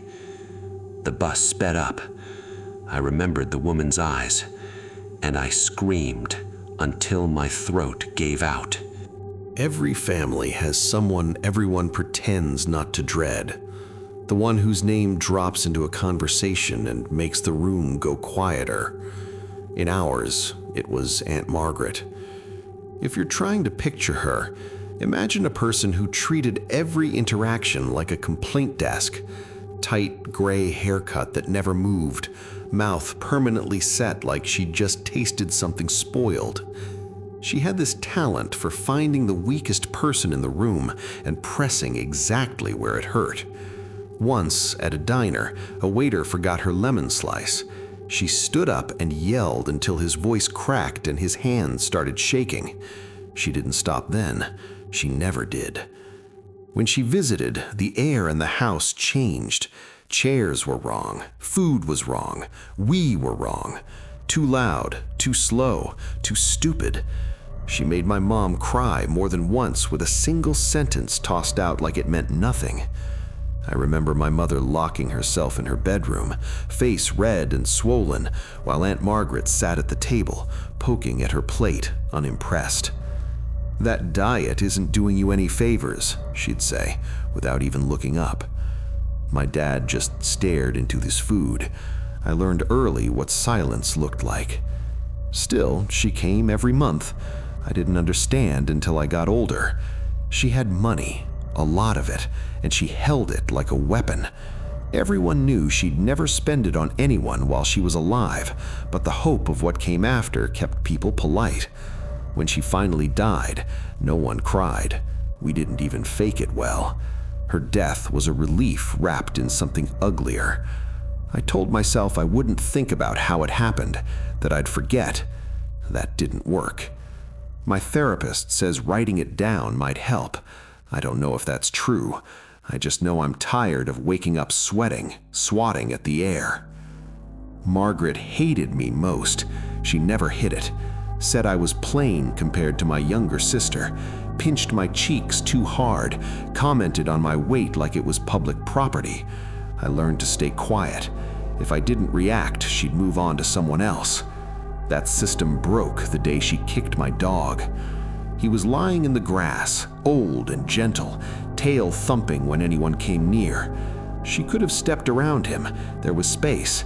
Instead, she kicked him hard enough that he yelped and tried to crawl away. Something in me snapped.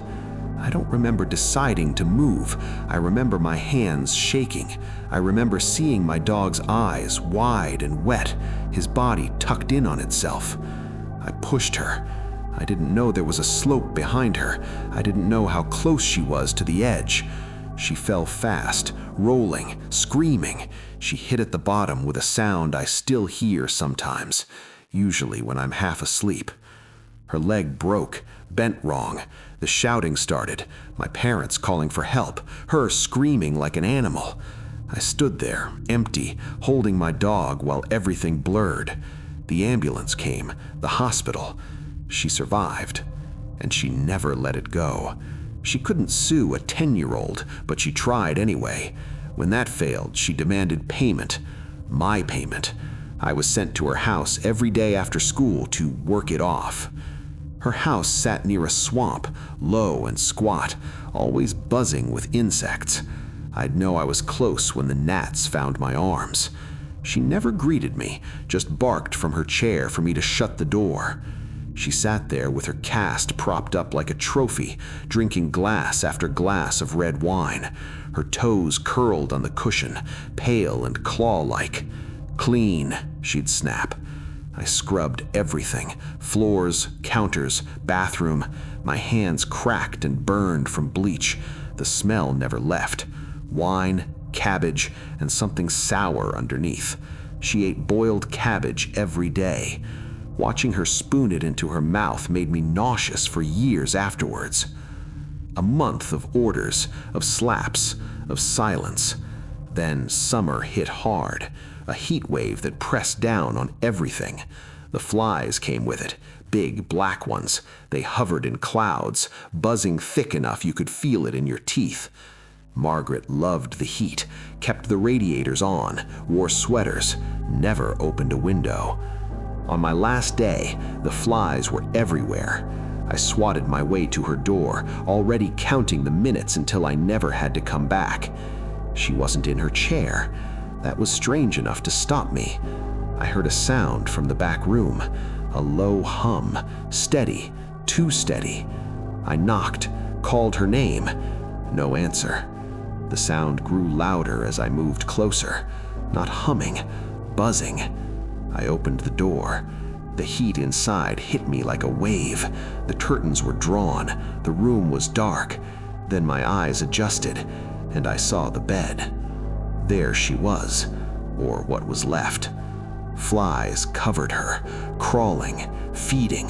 Her mouth hung open. Her eyes stared through nothing. The smell was unbearable, sweet and rotten, alive. The swarm lifted when I screamed. They came towards me, angry, thick, alive. I ran. A neighbor found me outside, screaming and hitting the air. I don't remember much after that, just hands, sirens, my parents' faces when they arrived.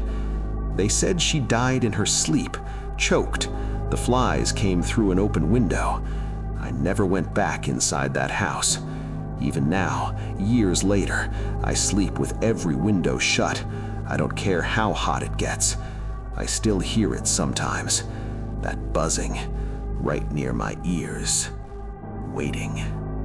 I'm not sure why I remember that night so clearly, down to the stupid details that shouldn't matter.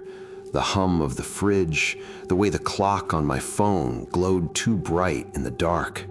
The thought that if I fell asleep right that second, I'd get 5 hours and change, which felt like a personal insult more than a calculation. You know how it is when you can't sleep. Your body's tired, heavy, already annoyed at tomorrow, but your head keeps rummaging through junk like it's killing time in a stranger's attic.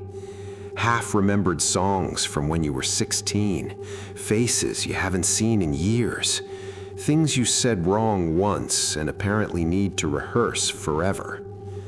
I closed my eyes, opened them again, checked the time, did the math again like it might change. It didn't. I tried counting, got lost somewhere in the 60s because suddenly I was thinking about a song I used to hate and still somehow knew all the words to. I swore quietly at the ceiling. At some point, I gave up pretending sleep was going to happen on its own and grabbed my phone. If I was going to be awake, I might as well talk to someone. Problem was, I don't really talk to people much anymore. Work does that to you. By the time you shut the laptop, your social battery is already blinking red. There was exactly one person online, my old friend Mark. I messaged him, mostly to complain, asked why he was up so late too. He replied with a voice message, loud and cheerful in a way that felt illegal at that hour.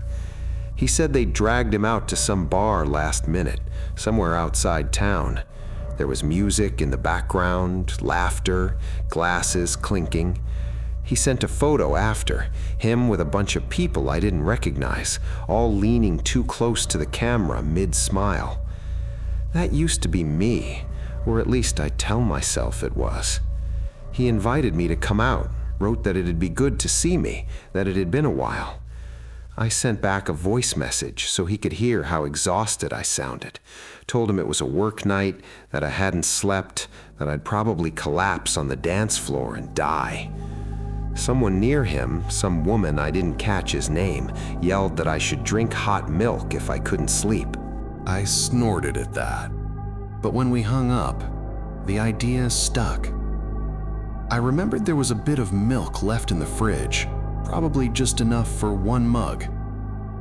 I heated it in the microwave, overshot it, Had to sip carefully like an idiot so I wouldn't burn my tongue.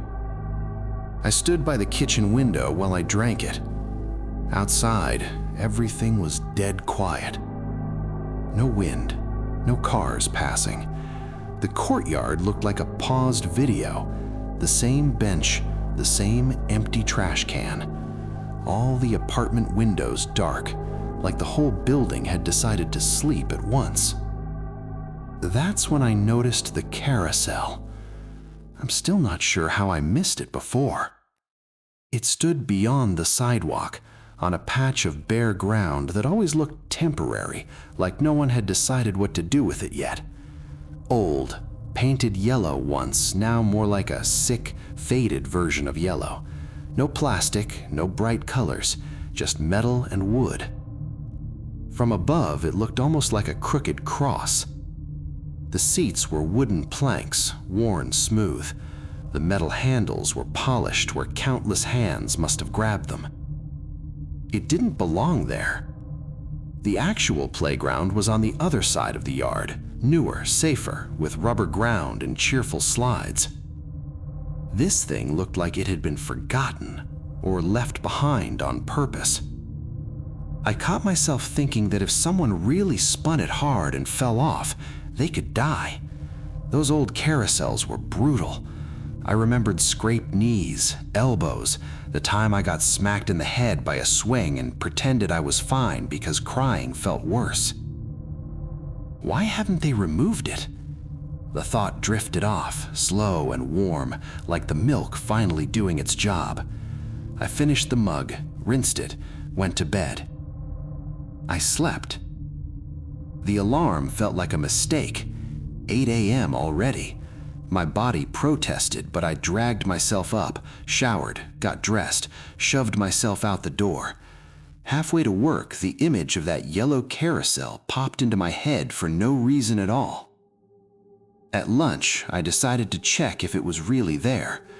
I walked out into the yard, stood by the sidewalk, stared at the patch of ground. Nothing.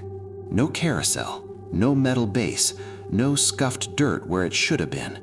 Just the same empty lot I'd seen 100 times before. I turned slowly, lined up my view with where my kitchen window would be.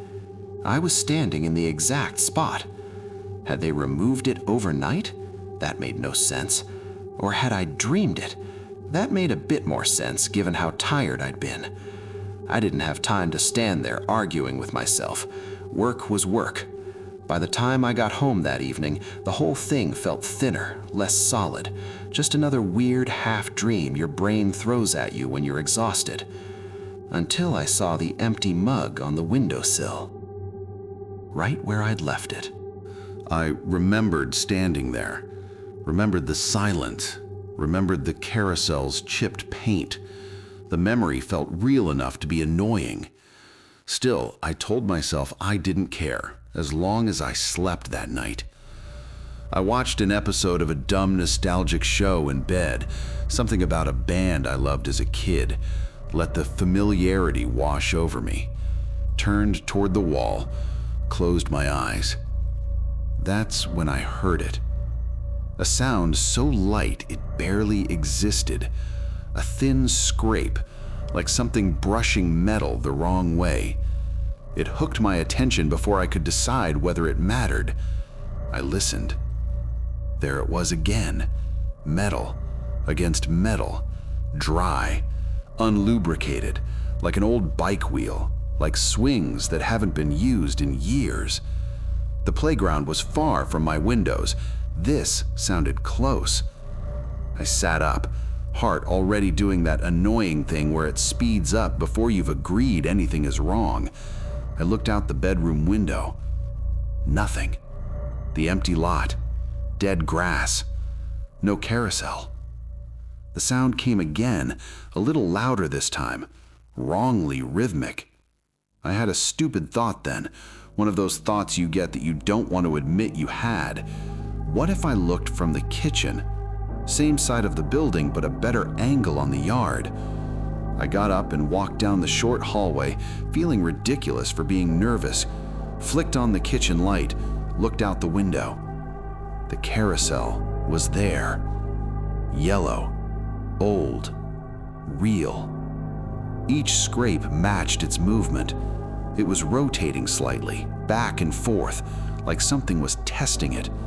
The wood was cracked, the paint flaked, the handles shone dull silver. I turned off the light to kill the reflections on the glass, leaned closer. It felt wrong in a way that's hard to describe. Not dramatic wrong, just misplaced, like furniture in the wrong house. I reached for the window handle without really thinking about it. As soon as I cracked the window open, the night air rushed in, cold and sharp, and the carousel vanished. The sound cut off like someone had hit mute.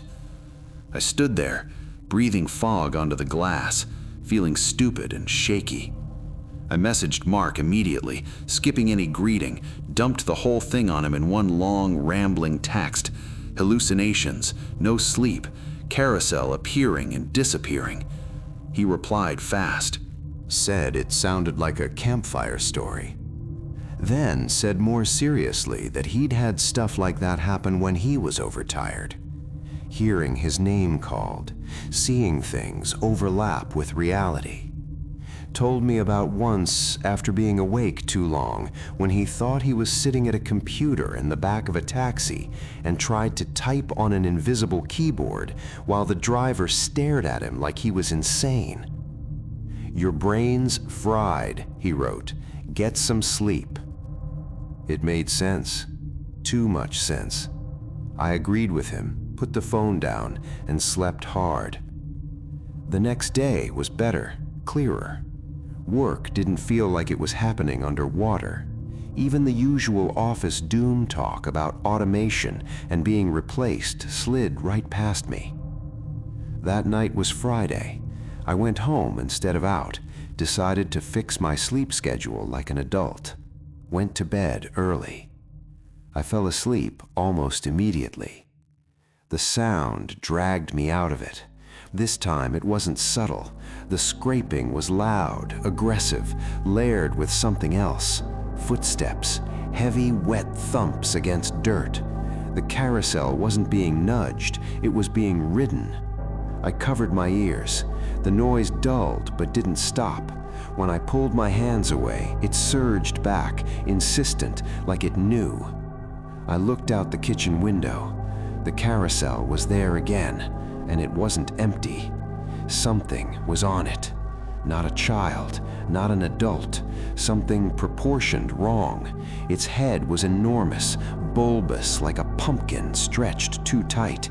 Its face sagged around it, features misplaced. Eyes angled oddly, darting as it spun. Its lips were thick, wet, pulled into a lazy, satisfied grin. It wore clothes like a scarecrow had dressed itself in a hurry. A shirt with a long, sharp collar, pants yanked up too high, old shoes with buckles kicking up dirt as it pushed off the ground. It clutched the handles and spun, faster and faster, the metal screaming under the strain. I could hear its breath now, a pleased animal sound. I knew, absolutely knew, that if I opened the window, it would disappear. I couldn't move. The thought of drawing its attention felt worse than the noise, like a game where the rules were obvious and unforgiving. I yanked the curtains shut instead and backed away, put in headphones, played something calm, wordless, buried my head under a pillow. The sound pushed through anyway. Night after night, it came back, louder, faster, mocking. I stopped sleeping properly. I stopped thinking clearly. The anger started to outweigh the fear.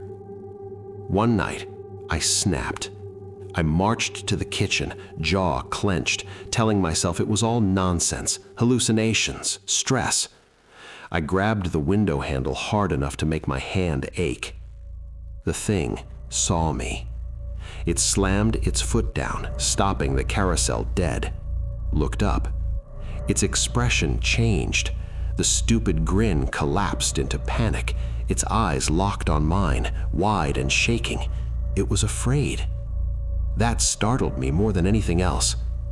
I yanked the window open. It vanished. The silence afterward was heavy, ringing. I stood there, breathing hard, feeling like I'd won something I didn't understand. The next night, the sound returned, but different, slower, careful, no laughter, no stomping. I looked. The carousel was there. The body was on it. Headless. Blood poured from the rough stump of its neck, soaking the clothes, dripping into the dirt. The carousel creaked under the weight, turning lazily, unattended. Then it stopped, for good. The nights went quiet after that, too quiet. I couldn't sleep anyway. My thoughts chewed at me.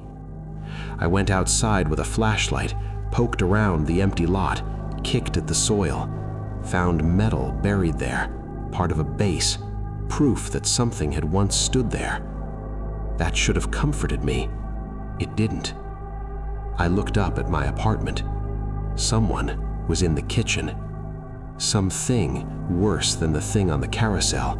Its eyes burned with cold amusement. In its hands, it held the severed head like a prize. I didn't go back inside. I called Mark. He let me stay. He listened. He didn't laugh. He asked one question that I still think about. What if what you saw wasn't happening now? The neighbors filled in the rest. Stories from the late 80s. A man with a huge head and a child's mind. A carousel. Nighttime. Complaints. A body found spinning, head gone. No one remembered who lived in my apartment back then. The records were empty. I'm moving out. I don't look out the window after midnight anymore. I don't. The alarm tore into my head like it had a personal grudge. That sharp, cheap digital sound yanked me out of sleep and forced my eyes open before I was ready for the world. The room swum for a second, then steadied, but the damage was already done. My mouth tasted bitter, my tongue felt thick, and my skull throbbed in slow, heavy pulses. That's the price you pay for a good night. Or at least a night you convince yourself was good while it's happening. Fragments of yesterday floated up, disconnected and hazy. Meeting Ryan after years of barely exchanging messages. Sitting at a restaurant at first, telling ourselves we'd keep it chill, act like adults. That plan lasted maybe an hour. After that, it was bars, noise, bad music, and the kind of conversations you only have when you're already a few drinks past reasonable. Still, it was worth it. We really hadn't seen each other in a long time. I dragged myself out of bed and headed for the kitchen, hoping coffee might bring me back to something resembling a human being. While the machine sputtered and filled the apartment with the smell of burnt optimism, I slapped together a couple of sandwiches. Nothing fancy. Bread, cheese, whatever was left in the fridge. I wasn't planning on going anywhere today anyway. I popped a couple of painkillers for good measure. Couldn't hurt, or at least that's what I told myself. The sun was already high, blasting through the blinds like it was offended by my existence. I squinted, adjusted them halfway, and felt a small sense of relief. Tomorrow I'd officially be on vacation. No work, no calls, no pretending to care about anything. I planned to spend the next few days at home, recovering, letting my brain shut down properly. Plate in hand, coffee steaming, I shuffled into the living room and collapsed onto the couch. The apartment was quiet in that heavy morning way, like even the walls were hung over. I grabbed the remote and turned on the TV, mostly because I didn't want to sit there alone with my headache. At first, it was all garbage. Loud daytime talk shows about celebrities I didn't recognize and didn't want to. People shouting, fake drama, forced reactions. I flipped channels without thinking, not really expecting to find anything worth watching. Then I landed on a vlog. Just some guy holding a camera walking through an apartment. Clean place, modern, neutral colors, the kind of content you normally skip without a second thought. He turned the camera toward himself. "Hey, I'm Sam." He was wearing a black ski mask. Not loose, not theatrical, tight against his face, clean cutouts for his eyes and mouth. Practical, intentional. That alone made me pause. It felt unnecessary. Why wear something like that in your own apartment? I figured maybe it was his thing, a brand. People online love gimmicks. Sam started giving a room tour, moving from one space to another, talking casually about his place. The weird part was how normal everything else felt. His voice was relaxed, slightly sarcastic. He cracked jokes that actually landed. I caught myself smirking a couple of times, thinking that if I were sober and less miserable, I'd probably look this guy up and subscribe. Eventually, he wandered into the kitchen. "Let me show you what I usually eat," he said. He opened the fridge. The inside of the door was packed top to bottom with energy drinks and canned coffee, every brand imaginable. He chuckled, explaining that his work didn't really allow for regular sleep. He grabbed one can, set it on the counter, then reached deeper into the fridge and pulled out a small pot. Inside was something thick and green, with red flecks. Then he grabbed a large piece of raw meat and placed it next to the pot. My appetite started backing away quietly, like it didn't want to make a scene. I tried to convince myself it was some kind of smoothie, or maybe broccoli soup, anything except what my brain was insisting it looked like. Sam ate the green sludge straight from the pot, then looked at the camera and said it needed a sandwich to go with it. He took out bread and the raw meat. Then he picked up a knife. Not a kitchen knife, a heavy cleaver, the kind you use on animal carcasses, not breakfast. He sliced off a thick chunk of meat, slapped it onto the bread, and took a bite. I froze, my own sandwich hovering inches from my mouth. I slowly set it down. Something about the way he chewed, calm, satisfied, made my stomach tighten. The tour was interesting, sure, but whatever appetite I had left was completely gone. The inside of the door was packed top to bottom with energy drinks and canned coffee, every brand imaginable. He chuckled, explaining that his work didn't really allow for regular sleep. He grabbed one can, set it on the counter, then reached deeper into the fridge and pulled out a small pot. Inside was something thick and green, with red flecks. Then he grabbed a large piece of raw meat and placed it next to the pot. My appetite started backing away quietly, like it didn't want to make a scene. I tried to convince myself it was some kind of smoothie, or maybe broccoli soup, anything except what my brain was insisting it looked like. Sam ate the green sludge straight from the pot, then looked at the camera and said it needed a sandwich to go with it. He took out bread and the raw meat. Then he picked up a knife. Not a kitchen knife, a heavy cleaver, the kind you use on animal carcasses, not breakfast.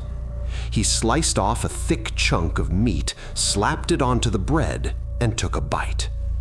I froze, my own sandwich hovering inches from my mouth. I slowly set it down. Something about the way he chewed, calm, satisfied, made my stomach tighten. The tour was interesting, sure, but whatever appetite I had left was completely gone. After finishing his breakfast, Sam wiped his hands on a paper towel like he'd just eaten cereal, not raw meat. He smiled into the camera, completely relaxed, and said he needed to start getting ready. He walked into the room he called his bedroom. At that point, I finally reached for the remote. Watching some guy get dressed wasn't exactly premium entertainment, and my head was still pounding. I figured I'd find something quieter, maybe some background noise I could half sleep to. My thumb was already pressing the button when Sam suddenly stopped and turned back toward the camera. He smiled wide, too wide. "Actually," he said, "I've got a little surprise for you guys." That smile made something cold slide down my spine. "My pride and joy," he added, reaching for a hanger. On it hung a jacket. At first glance, it looked completely ordinary. A blazer, nothing flashy. The only odd thing was the color, something between beige and pale pink, with a faint reddish tint, like it had been washed wrong too many times. For some reason, looking at it made my chest feel tight. The jacket looked expensive, handmade, and at the same time familiar. I couldn't place why. Sam held it up in front of a mirror, turning it this way and that, talking about how he'd made it himself and how he was finally ready to wear it out. Then he pulled off his shirt. His body was muscular, toned, the kind you'd expect from someone who clearly cared about physical condition. But it was covered in scars, thin, uneven lines crossing his chest and arms. Not surgical scars, not accidents. They looked like knife marks. I found myself standing up without realizing it, moving closer to the TV like that might somehow help me understand what I was seeing. Sam slipped the jacket on. As he adjusted the collar, he glanced at the camera and smiled again, like he knew exactly what I was thinking. He pulled the collar aside. That's when it clicked. The texture wasn't fabric. It was skin. Human skin. There were tiny hairs still embedded in it, real ones. The inside seam was rough, uneven, and stained dark in places. Near the collar, on the inside, was an old blue tattoo, something horned, maybe a dragon, maybe a demon. It didn't matter. The meaning was irrelevant. My stomach twisted violently. I'd eaten not that long ago. "This was Igor," Sam said casually, almost fondly. "I didn't mention his name earlier." He laughed. The way he touched the jacket wasn't careless. It was affectionate, like he was petting an animal, like he was proud. That was the breaking point. I barely made it to the bathroom before my stomach emptied itself. It came out fast and painful, my body rejecting everything at once. My head cleared instantly, the hangover evaporating like it had never existed. I would have taken the headache back in a heartbeat. When I finally staggered back into the living room, my legs felt like rubber. I was half expecting to see Sam still there, smiling at me from the screen. Instead, the TV was showing something completely different. A calm program about gardening, someone explaining how to plant vegetables. I collapsed onto the couch, heart pounding. I didn't care about tomatoes, or soil, or anything else. I just didn't want silence. After what I'd seen, silence felt dangerous. I closed my eyes. Sleep took me instantly. When I woke up, I didn't know where I was. The room was pitch black. I could barely make out the outlines of furniture. Outside, a storm was raging, thunder shaking the windows, lightning ripping the sky open in blinding flashes. The clock read 11:59 p.m. I sat there for a moment, trying to remember how I'd ended up sleeping upright on the couch. Then everything came rushing back. My body shuddered. The TV was off. With shaking hands, I turned it on. Some trashy relationship talk show filled the screen. People arguing loudly, bright lights, fake drama. It was perfect. I didn't even care what they were talking about. I just needed something normal. My stomach growled, and I carefully made my way to the kitchen, the apartment feeling unfamiliar and heavy in the half-dark. I ate something small, fast, and went back to the couch. That's when I noticed her. An old woman sitting in the studio audience. She looked like she'd been dug out of the ground. Hair tangled, skin gray, clothes layered and strange. Around her neck hung a crude amulet with a horned face carved into it. She clutched it constantly, shaking it whenever she spoke, like it was her main argument. They were debating whether supernatural creatures existed. I wasn't surprised. Those shows would talk about anything. A young guy was mocking her openly, calling her crazy, getting laughs from the audience. I even found myself siding with him at first. He sounded reasonable. Then the old woman started laughing. The sound didn't fit her body. It stopped abruptly. She pointed at the studio door. "Come in, my boy," she said, and something ran into the studio on two legs. The thing that ran into the studio was tall. Too tall to make sense. At least 7 feet, maybe more. Its body was covered in dark, coarse hair, and its legs bent the wrong way, ending in heavy hooves that struck the floor with dull, wet sounds. Long horns curled back from its skull. A devil, or something close enough that the word didn't matter. My first reaction was disbelief. I almost laughed out loud, the way you do when something is so stupid it feels fake. I remember thinking that television producers had officially lost their minds chasing ratings. Then my throat tightened. My body went cold. The thing moved wrong. Not like an actor in a costume, not like special effects. Every step had weight, purpose. It walked straight toward the young guy who'd been mocking the old woman. Before he could say anything, the creature kicked him. Not a shove, not a dramatic tap, a full-force udar. The sound was sickening, bone against bone. The guy screamed and collapsed, clutching his leg. He tried to crawl backwards, eyes wide, still not understanding what was happening. The devil grabbed him by the front of his hoodie and lifted him off the ground like he weighed nothing. They locked eyes. For half a second, the studio was dead silent. Then the horns drove straight through his chest, all the way through. Blood sprayed across the stage. Someone screamed, then another, then dozens. The audience exploded into panic. I tried to stand up. My legs didn't respond. It was like my body had decided movement was optional now. The creature spun with the body still impaled on its horns, faster and faster, until it flung him into the crowd. People scattered, slipping on blood, falling over each other. The guy lay there, barely alive, gasping like a fish, blood bubbling out of his mouth. The devil charged into the audience. The host tried to run. That seemed to make it angry. It grabbed him by the ankle and yanked him back, smashing his face into the floor. I heard the crack of his nose, even through the TV speakers. Blood spread instantly. Then the creature drove its claws into both of the host's legs and started hopping around the studio, dragging him behind it in a grotesque circle.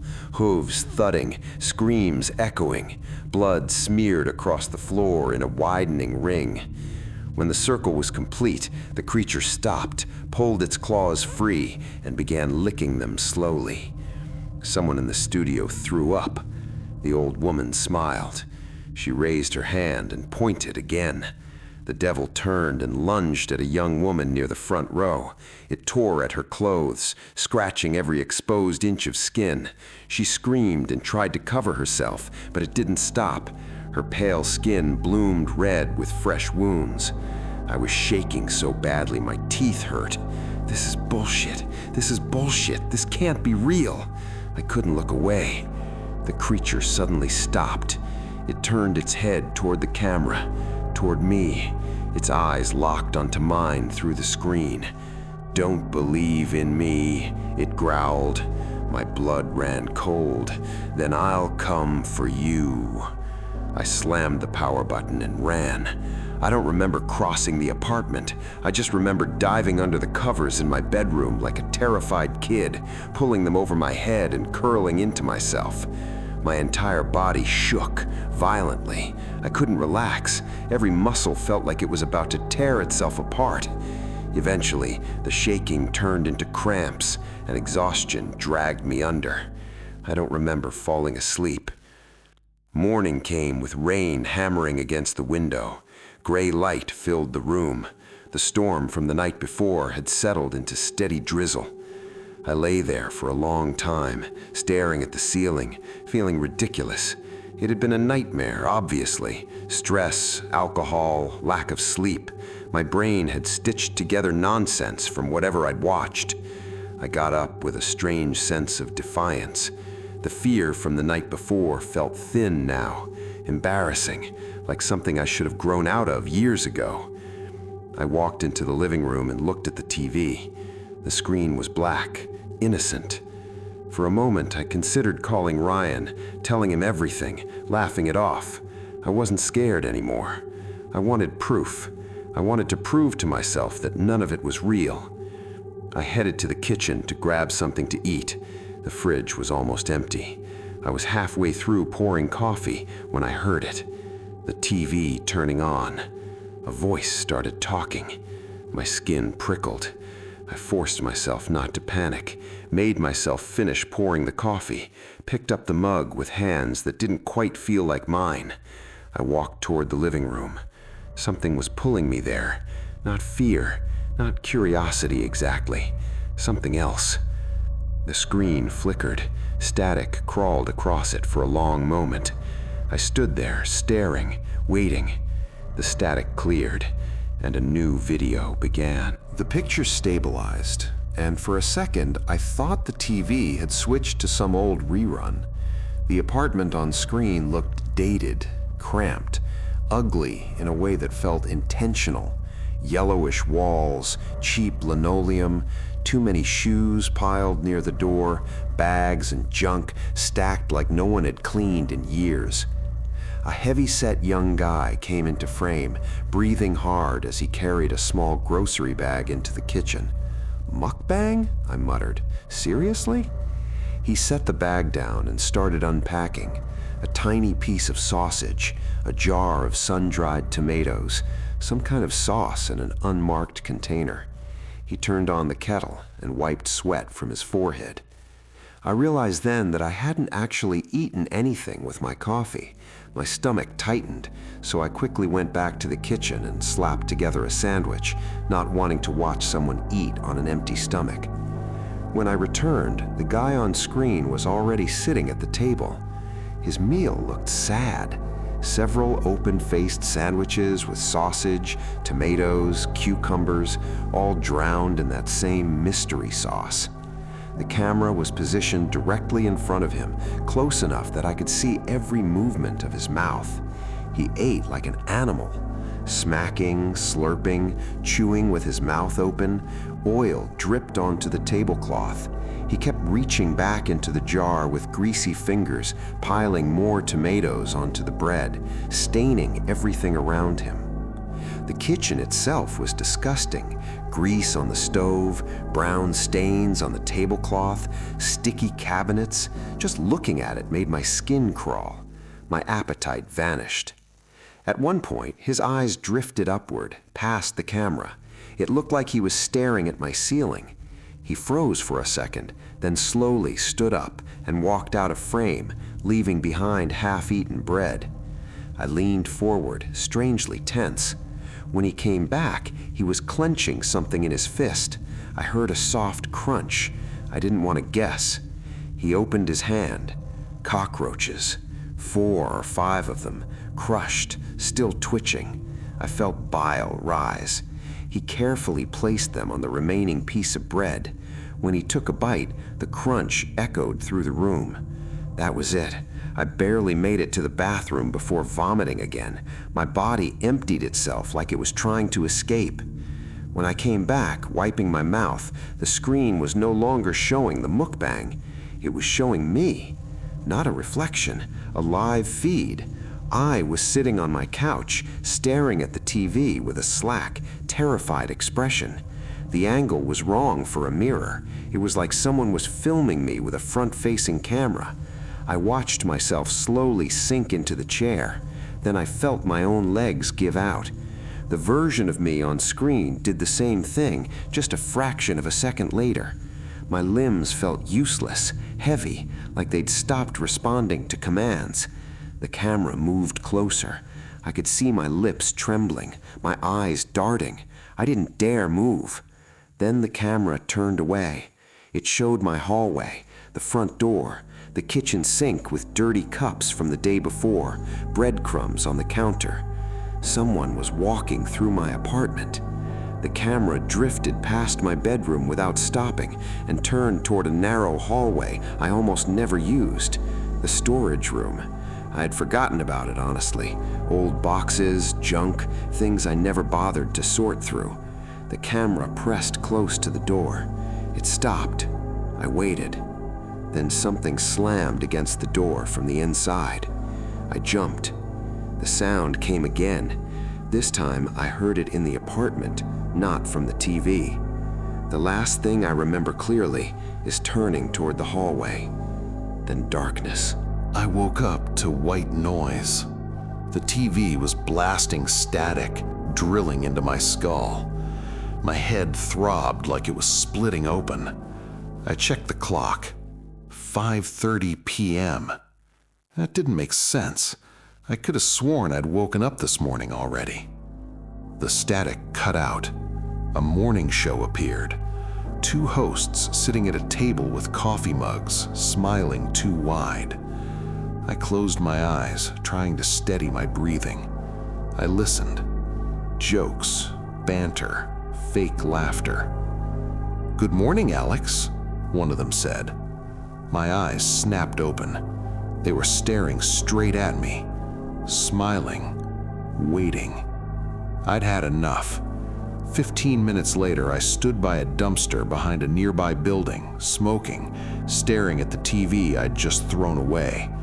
The screen was cracked, dead. I took the long way home, just in case. I took a night security job because I needed money and because I was told very clearly that nothing ever happened there. That was the phrase the supervisor used on the phone. Nothing ever happens. I remember thinking it sounded less like reassurance and more like a warning he didn't realize he was giving. The warehouse sat outside a small town in Ohio, far enough from everything that the highway noise never quite reached it. Long, metal-sided, no real windows. During the day, it shipped medical supplies. At night, it was empty. Quiet in a way that felt deliberate, like the building was holding something back. My shift started at 10 p.m. I worked alone.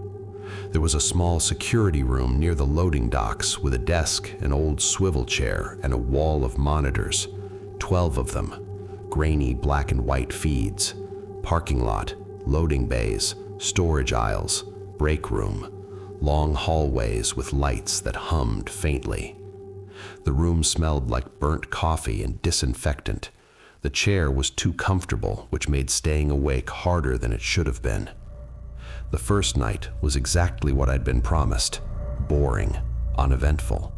I did my hourly walkthroughs, checked locks, stared at the screens until my eyes burned. When morning came, it felt sudden and undeserved. The second night started the same way. I was about 2 hours into the shift, half listening to the hum of the building, when something on the monitors felt off. Not wrong enough to scare me, just wrong enough to pull my attention. One screen had different lighting, not brighter, warmer. I leaned forward without thinking, squinting at the monitor in the bottom row. The label under it read Cam 7 East Storage, but it wasn't showing shelves or pallets.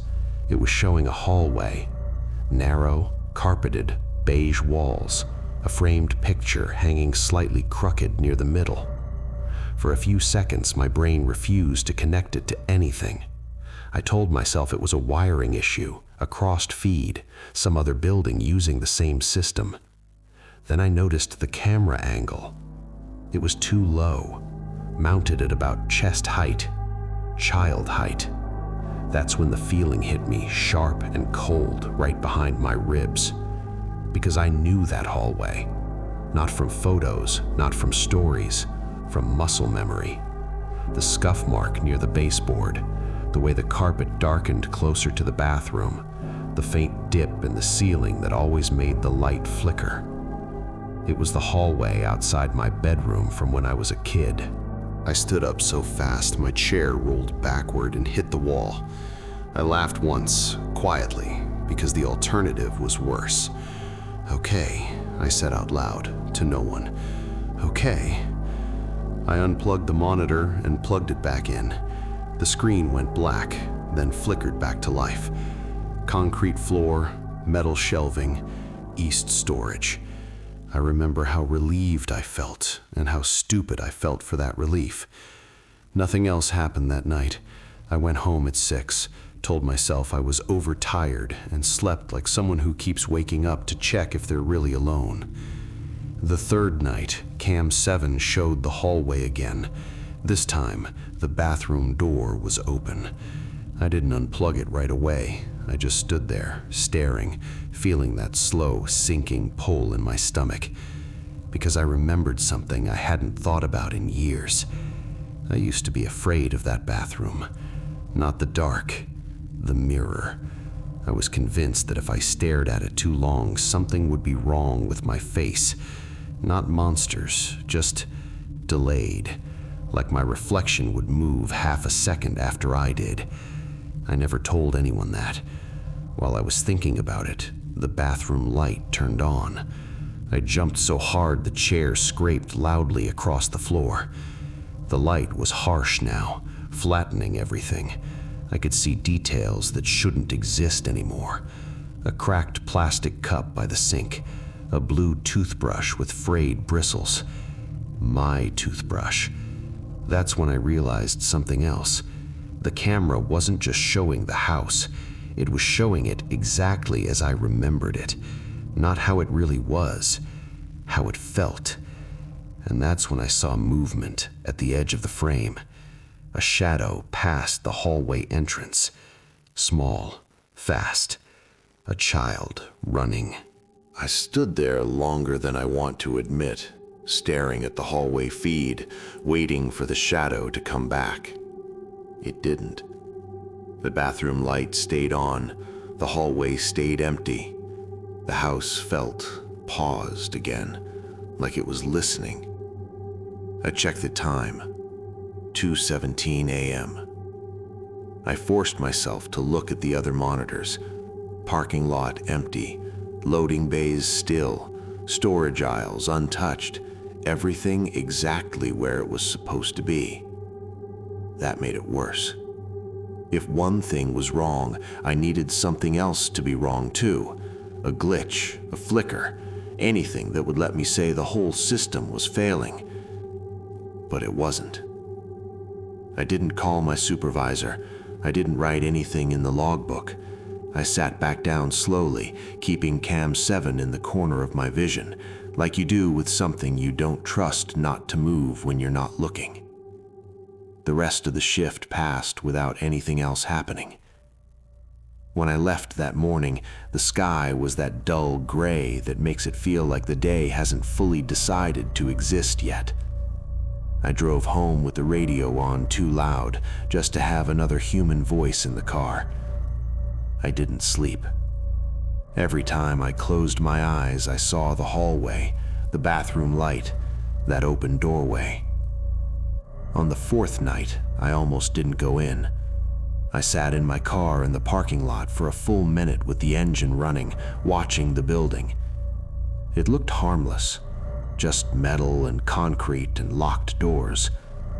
I remember thinking that if something really was wrong, I'd feel it outside. I didn't. Inside, the security room felt the same as always. Same smell, same chair, same hum of electricity. The monitors came to life one by one. Cam 7 was normal. I let out a breath I didn't realize I'd been holding and told myself I'd been spiraling over nothing. Then, about an hour into the shift, Cam 4 changed. Cam 4 was supposed to be the break room. Instead, it showed a living room. My living room. The old one. The one from the same house as the hallway. The brown couch with the sagging middle cushion. The coffee table with the chipped corner that always caught your shin if you weren't careful. The television, bulky and dark, turned off. Curtains half open, letting in the orange glow from the streetlight outside. I sat down slowly, afraid that if I moved too fast, the image might vanish. The room looked wrong. It was cleaner than it ever had been when we lived there. No stacks of mail, no cups on the table, no shoes kicked off near the door. It wasn't staged, it wasn't empty. It felt paused, like the house was waiting for something. I glanced back at Cam 7. The hallway was still there, bathroom light still on. The feeds were live. I knew that because the light outside the living room window shifted slightly, the way it does when a car passes. At 2:43 a.m., something entered the frame. A child. Me. I didn't need to think about it. I knew immediately. Bare feet, skinny legs, the faded red t-shirt I used to sleep in, the one with the twisted seam that never sat right on my shoulder. The kid walked into the living room and sat on the floor in front of the TV, hugging his knees. He looked tired, not scared, not alert, just exhausted in a way that felt too old for an 8-year-old. I felt something tight and sharp form in my chest, like pressure building under my ribs. I whispered my own name without meaning to. The kid didn't react. He kept staring at the dark TV screen. Then I saw movement in the hallway feed. The bathroom light clicked off. The hallway darkened. Something stepped into view. It was tall, too tall. It didn't hurry, it didn't creep. It walked forward calmly, like it knew exactly where it was going. I couldn't see details. The camera angle didn't allow it, but I could tell it was thin, its limbs too long in a way that made my eyes slide away from it. Its head nearly touched the top of the frame. The kid in the living room stiffened. His shoulders rose slightly. He didn't turn around. I stood up so fast my chair tipped backward and hit the floor. I didn't care. I couldn't sit anymore. "Move," I whispered at the screen. "Just move." The tall shape stopped at the edge of the living room doorway. It didn't enter. It just stood there, watching. For a long moment, nothing happened. Then the kid leaned forward and turned off the TV. The living room feed went black. Cam 4 immediately switched back to the warehouse break room. Empty, silent. Cam 7 showed the storage area again. Concrete, pallets, fluorescent light. I don't remember much after that. I remember sitting on the floor against the wall, my back pressed into the cold concrete, staring at the monitors, waiting for something else to break through. Morning came too fast. I called in sick the next night. On the 5th night, I went back anyway. And that's when I realized the cameras weren't just showing one moment anymore. They were moving forward. I went back on the 5th night because not going felt worse. That's the only way I can explain it. Like skipping a step in a routine you don't understand, but your body insists is necessary. I told myself I just needed to see the monitors one more time, that once things were normal again, my brain would finally let it go. The moment I sat down, Cam 7 changed. The hallway appeared instantly, but something was different. The camera angle was higher, not by much, maybe a foot, maybe 2, adult height. I felt a cold line of sweat slide down my back as I leaned closer to the screen. The hallway looked older. The carpet was thinner, more worn. The walls had scuff marks I didn't recognize. The framed picture was gone, leaving a faint rectangle where it had once hung. This wasn't the hallway from one specific time. It was later. Over the next hour, the feeds began to shift, not abruptly, not like channel changes, more like the slow turn of pages. Cam 4 showed the living room again, but the couch was different now, newer, the coffee table gone, the TV flatter, the curtains a different color. Years passing. I watched myself at 12, standing in the hallway, yelling at my mother off camera. My voice wasn't audible, but I remembered exactly what I was saying. I saw myself at 15, storming past the camera and slamming my bedroom door so hard the frame rattled. I felt embarrassed watching it, exposed, like someone had gone through my things without asking. The tall figure was there too. Sometimes it stood in the hallway, sometimes just out of frame, always close enough that I felt its presence before I saw it. What scared me wasn't that it followed me, it was that as I got older, I stopped reacting to it. At 17, Cam 7 showed me standing in the bathroom, staring at my reflection. I leaned in close to the mirror, eyes tired, jaw clenched.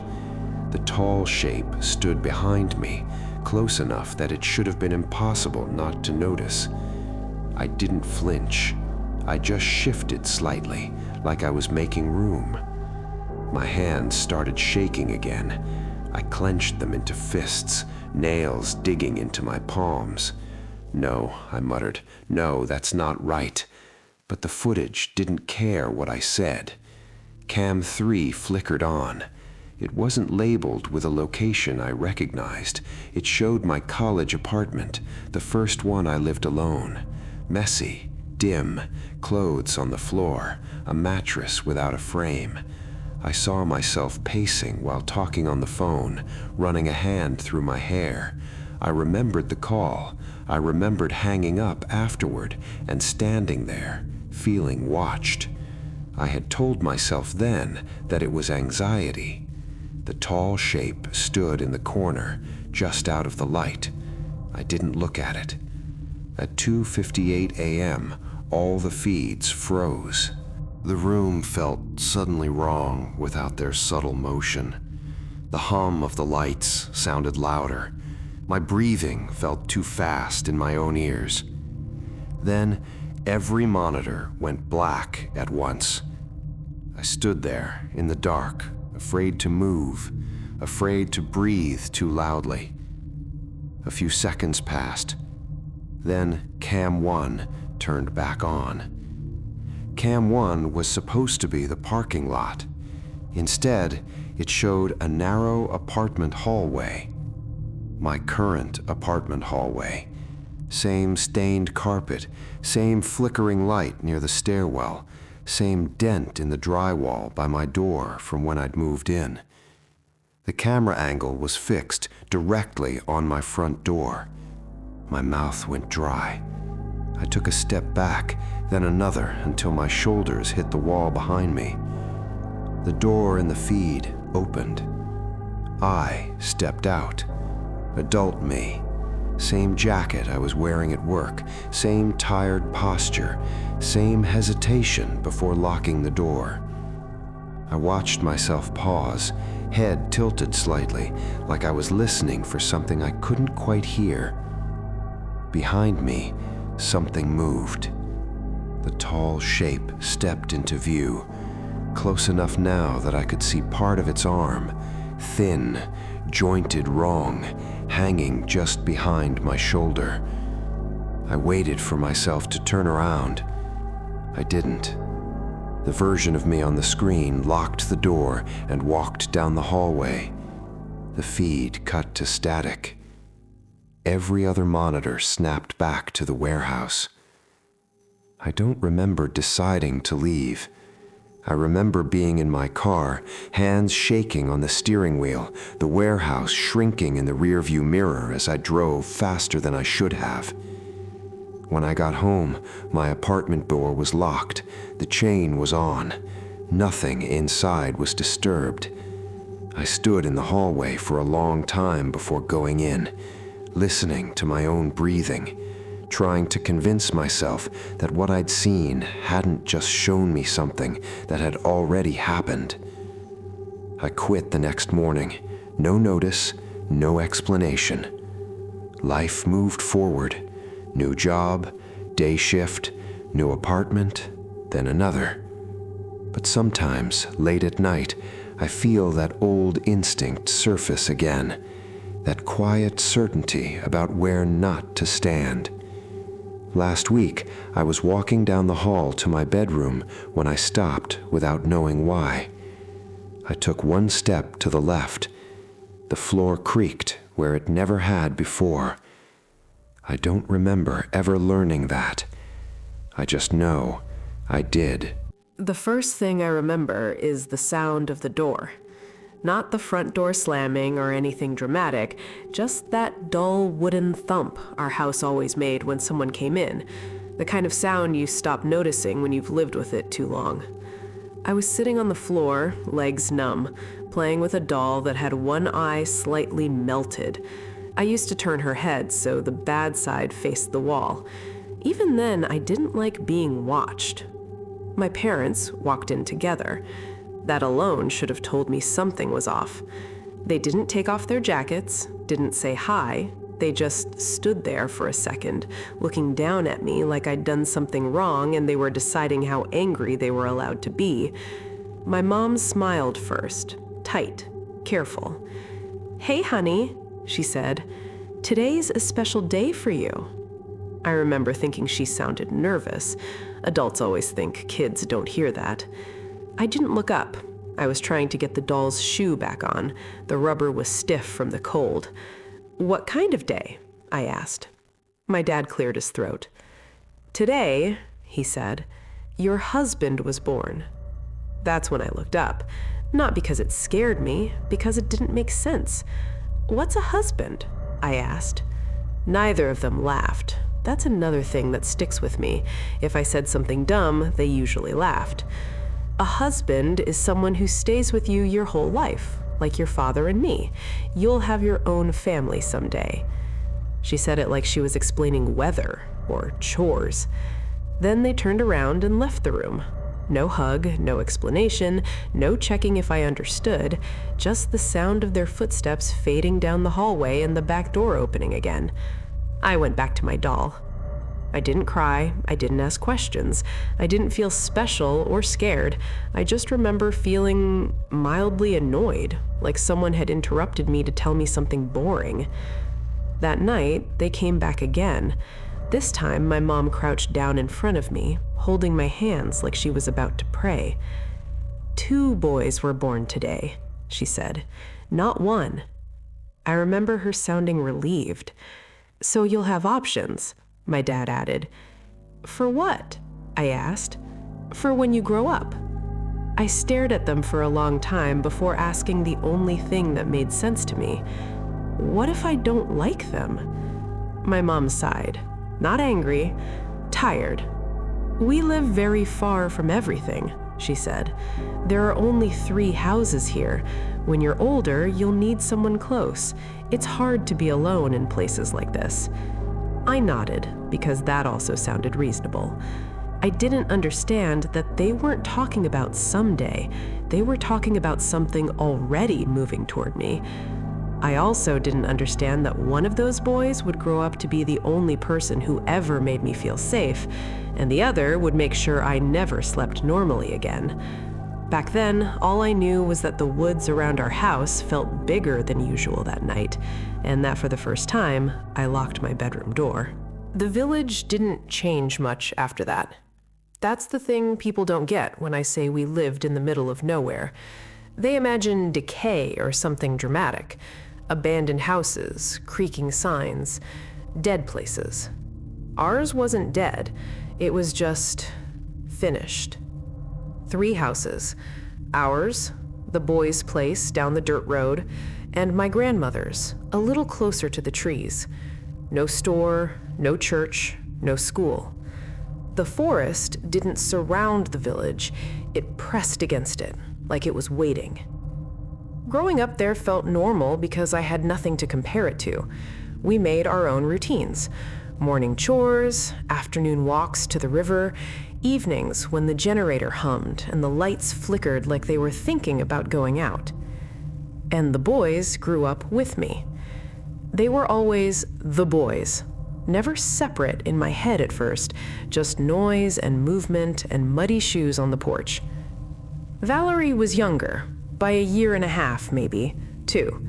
He was quick in that sharp way, good with his hands, good at games, good at reading people.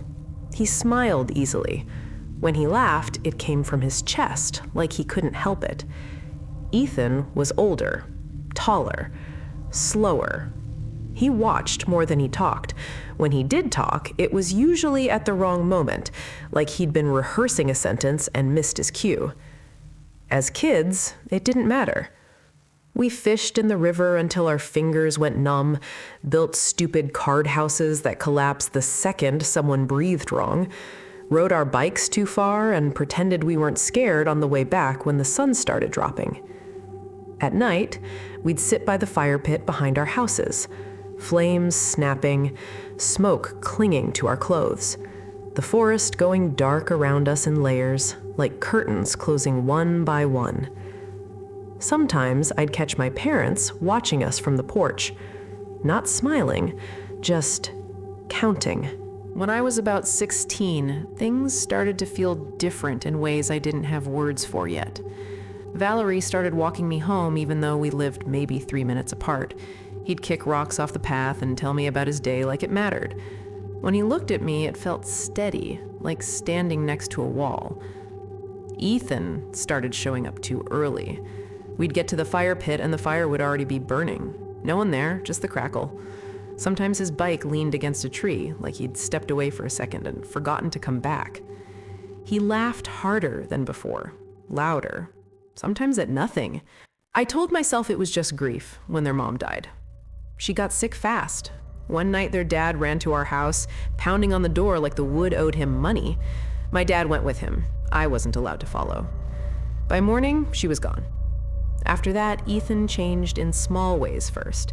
He suggested games that made my skin crawl, killing ants with sticks, trapping frogs just to see if they'd get out. He stared too long, stood too close. Valerie noticed. He always did. "He's not himself," he'd say. "Just be patient." I tried. Then my grandmother died. They said she slipped on the steps, hit her head. It made sense. She was old, careful, but not strong. Except Ethan had been circling her house the day before. I saw him from my window, pacing near the porch, peering inside like he'd lost something. When I found her body the next morning, blood dark against the wood, he was standing behind me, smiling. "Let's hug," he said. That was the first time I ran from him. Things spiraled after that. Knocking at windows at night, his face pressed to the glass, breath fogging it, lips almost touching mine through the pain. My parents kept saying the same thing. He's been through a lot. He doesn't mean anything by it. He's family. Valerie was the only one who didn't minimize it. He held my hand under the table when my hands shook, promised he wouldn't leave me alone. The night he chased Ethan into the woods, I waited on the porch until the dark swallowed the path. Valerie never came back. They said he tripped, hit a tree, broke his neck. I remember screaming that Ethan did it. I remember my mother telling me I was hysterical. And I remember waking up the next morning feeling something worse than fear. I felt taunted again. After Valerie died, the village didn't feel quieter. It felt tighter, like the air had thickened and every sound had to push through it. My parents stopped leaving me alone. Not officially. No rules, no lectures. It was worse than that. Just constant presence. My mom asking where I was going, even if I stood up to get water. My dad watching from the porch when I walked the short path between houses, pretending to fix things that weren't broken. Ethan disappeared from conversation entirely. No one said his name, no one asked where he was. His bike still leaned against the shed some days, rust slowly eating the chain, but it was treated like a coincidence, like weather damage. At night, I started noticing small things. The grass under my bedroom window flattened in a narrow oval, as if someone stood there for a long time without moving. The smell of damp earth drifting into the house even when the windows were shut. The sense that when I turned over in bed, I was turning toward someone, not away. I barely slept. A week after the funeral, my father didn't come home. My mother said it casually, like she was afraid emotion might break something fragile. He went toward the woods, she said. Didn't come back. I waited for panic, for urgency, for the part where we ran to neighbors or called someone. Instead, she rinsed her cup and set it in the sink. We went to Ethan's father. The walk there felt longer than it ever had. My chest hurt with each breath, sharp and shallow, like my body already knew something my brain refused to accept. He opened the door almost immediately. He looked fine, clean, awake. "You shouldn't be here," he said gently. "Some things are easier if you don't see them." That sentence stayed with me longer than anything else. We went into the forest. The ground dipped and rose in familiar ways, but my mother walked like she'd memorized a different map. She didn't hesitate once. Ethan came out of the trees screaming. He was swinging a thick branch at his father's head. Not wildly, not blindly. Each hit landed where the last one hadn't, like he was correcting mistakes. I couldn't move. I couldn't even scream. Then a knife appeared from behind him. My mother stood there, arm extended, face empty. Not angry, not scared. Ethan fell. The world tipped sideways and went dark. When I woke, the forest felt wrong, too still. My mother was crying without sound. His father was alive, bleeding, staring at something I couldn't see. We started back. Halfway home, he shoved me from behind. I hit the ground hard. The sound that came from my mother's neck wasn't loud, but it was final. He told me everything after that, calmly, proudly, how he'd guided Ethan's behavior, how fear works better when it grows slowly, how Valerie and my father were accidents of timing, not intent. The basement was ready. A bed, shelves, water, a door that locked from the outside. I woke there later, alone. That's when they came. Valerie stood near the stairs, Ethan beside him, quieter than he'd ever been in life. They didn't look broken. They didn't look angry. "We're here," Valerie said. "You don't have to be alone." They helped me get out. I didn't kill his father. I left him breathing in the dark. Some punishments don't need witnesses. Years later, travelers found me, then doctors, then police. They said no one else was there, that I'd survived alone. I live in the city now. I have a family. I function. But sometimes, late at night, the mattress dips like someone has sat beside me, and for a moment, I can breathe again. They kept me in the hospital longer than they said they would. At first, they framed it gently. Observation, dehydration, shock. Words that sounded temporary. Words that suggested I'd be going home soon, even though there was no home left to go to. I didn't argue. I didn't ask questions. I learned quickly that the more cooperative I looked, the faster people stopped looking closely. They asked me to tell the story. Not once. Over and over. Different people, same questions, different phrasing, same pauses when I mentioned Valerie or Ethan. Pens slowing, eyes flicking up from notepads. Did you see anyone else with you in the house? Did anyone help you escape? Have you experienced hallucinations before? I answered honestly at first. That was a mistake. So I learned to answer differently. Not lies exactly, just edited versions. Less detail, less certainty, fewer names. They told me I'd been alone for years. They said the boys had died long before I left the village, that their bodies were found where I said they were, decomposed beyond anything recognizable, that no one could have survived out there with me. I nodded. I said okay. I let them be right. Medication helped, or maybe time did. Valerie and Ethan faded. Not gone, just quieter, like voices in another room with the door mostly closed.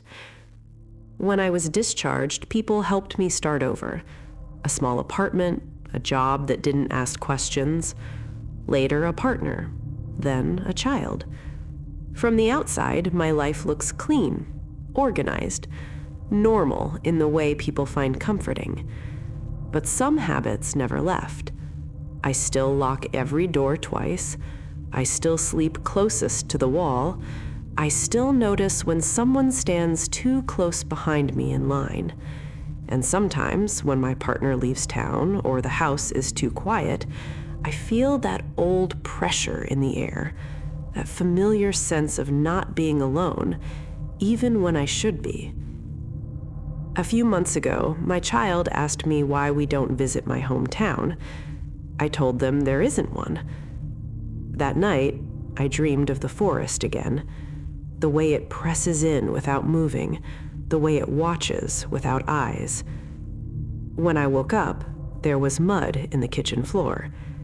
Just a smear, like from a shoe that didn't belong to anyone in the house.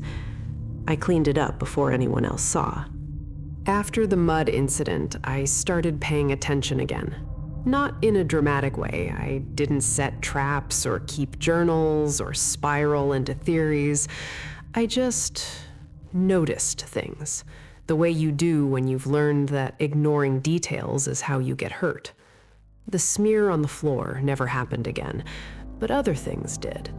The back gate would be unlatched in the morning, even though I was certain I'd locked it. My phone would die overnight without being unplugged. Once I found the basement light on. We don't use the basement. It's just storage and concrete and a smell that never quite leaves. I asked my partner if they'd been down there. They looked at me like I'd asked if they'd slept in the car. No, they said. Why would I? I laughed it off. I always do. I've gotten very good at that. The dreams came back slowly. Not nightmares, not the kind where you wake up sweating and gasping. These were calmer, worse in a way. In them, Valerie and Ethan didn't speak much. They didn't need to. They were just present, standing at the edge of rooms, sitting on the steps, waiting. I'd wake up with the feeling that something important had already happened and I'd missed it. One night, I dreamed I was back in the village. It looked smaller than I remembered. The houses closer together, the forest closer still. Pressing in so tight, it felt like it might start breathing. I was standing in front of my old house. The door was open. Inside, the basement light was on. I woke up before I went down. The next morning, my child asked me why there was dirt under my fingernails. I scrubbed my hands until the skin burned and told them I'd been gardening. I don't garden. A week later, I drove past a stretch of trees on the highway and had to pull over because my chest locked up so suddenly I thought I was having a heart attack. The trees weren't special, just trees, but the way they leaned toward the road felt familiar, intentional. I realized then that the village hadn't followed me. It had waited. That night, I sat on the edge of my bed long after everyone else was asleep. The house was quiet in that deep way that makes every small sound feel louder than it should. The mattress dipped. Not much, just enough to notice. I didn't turn around. I don't know if that makes me brave or stupid. Probably neither. Probably just tired. I felt the weight settle, familiar and steady, like someone keeping a promise. "You're safe," Valerie said. Or maybe I thought he did. It's hard to tell anymore.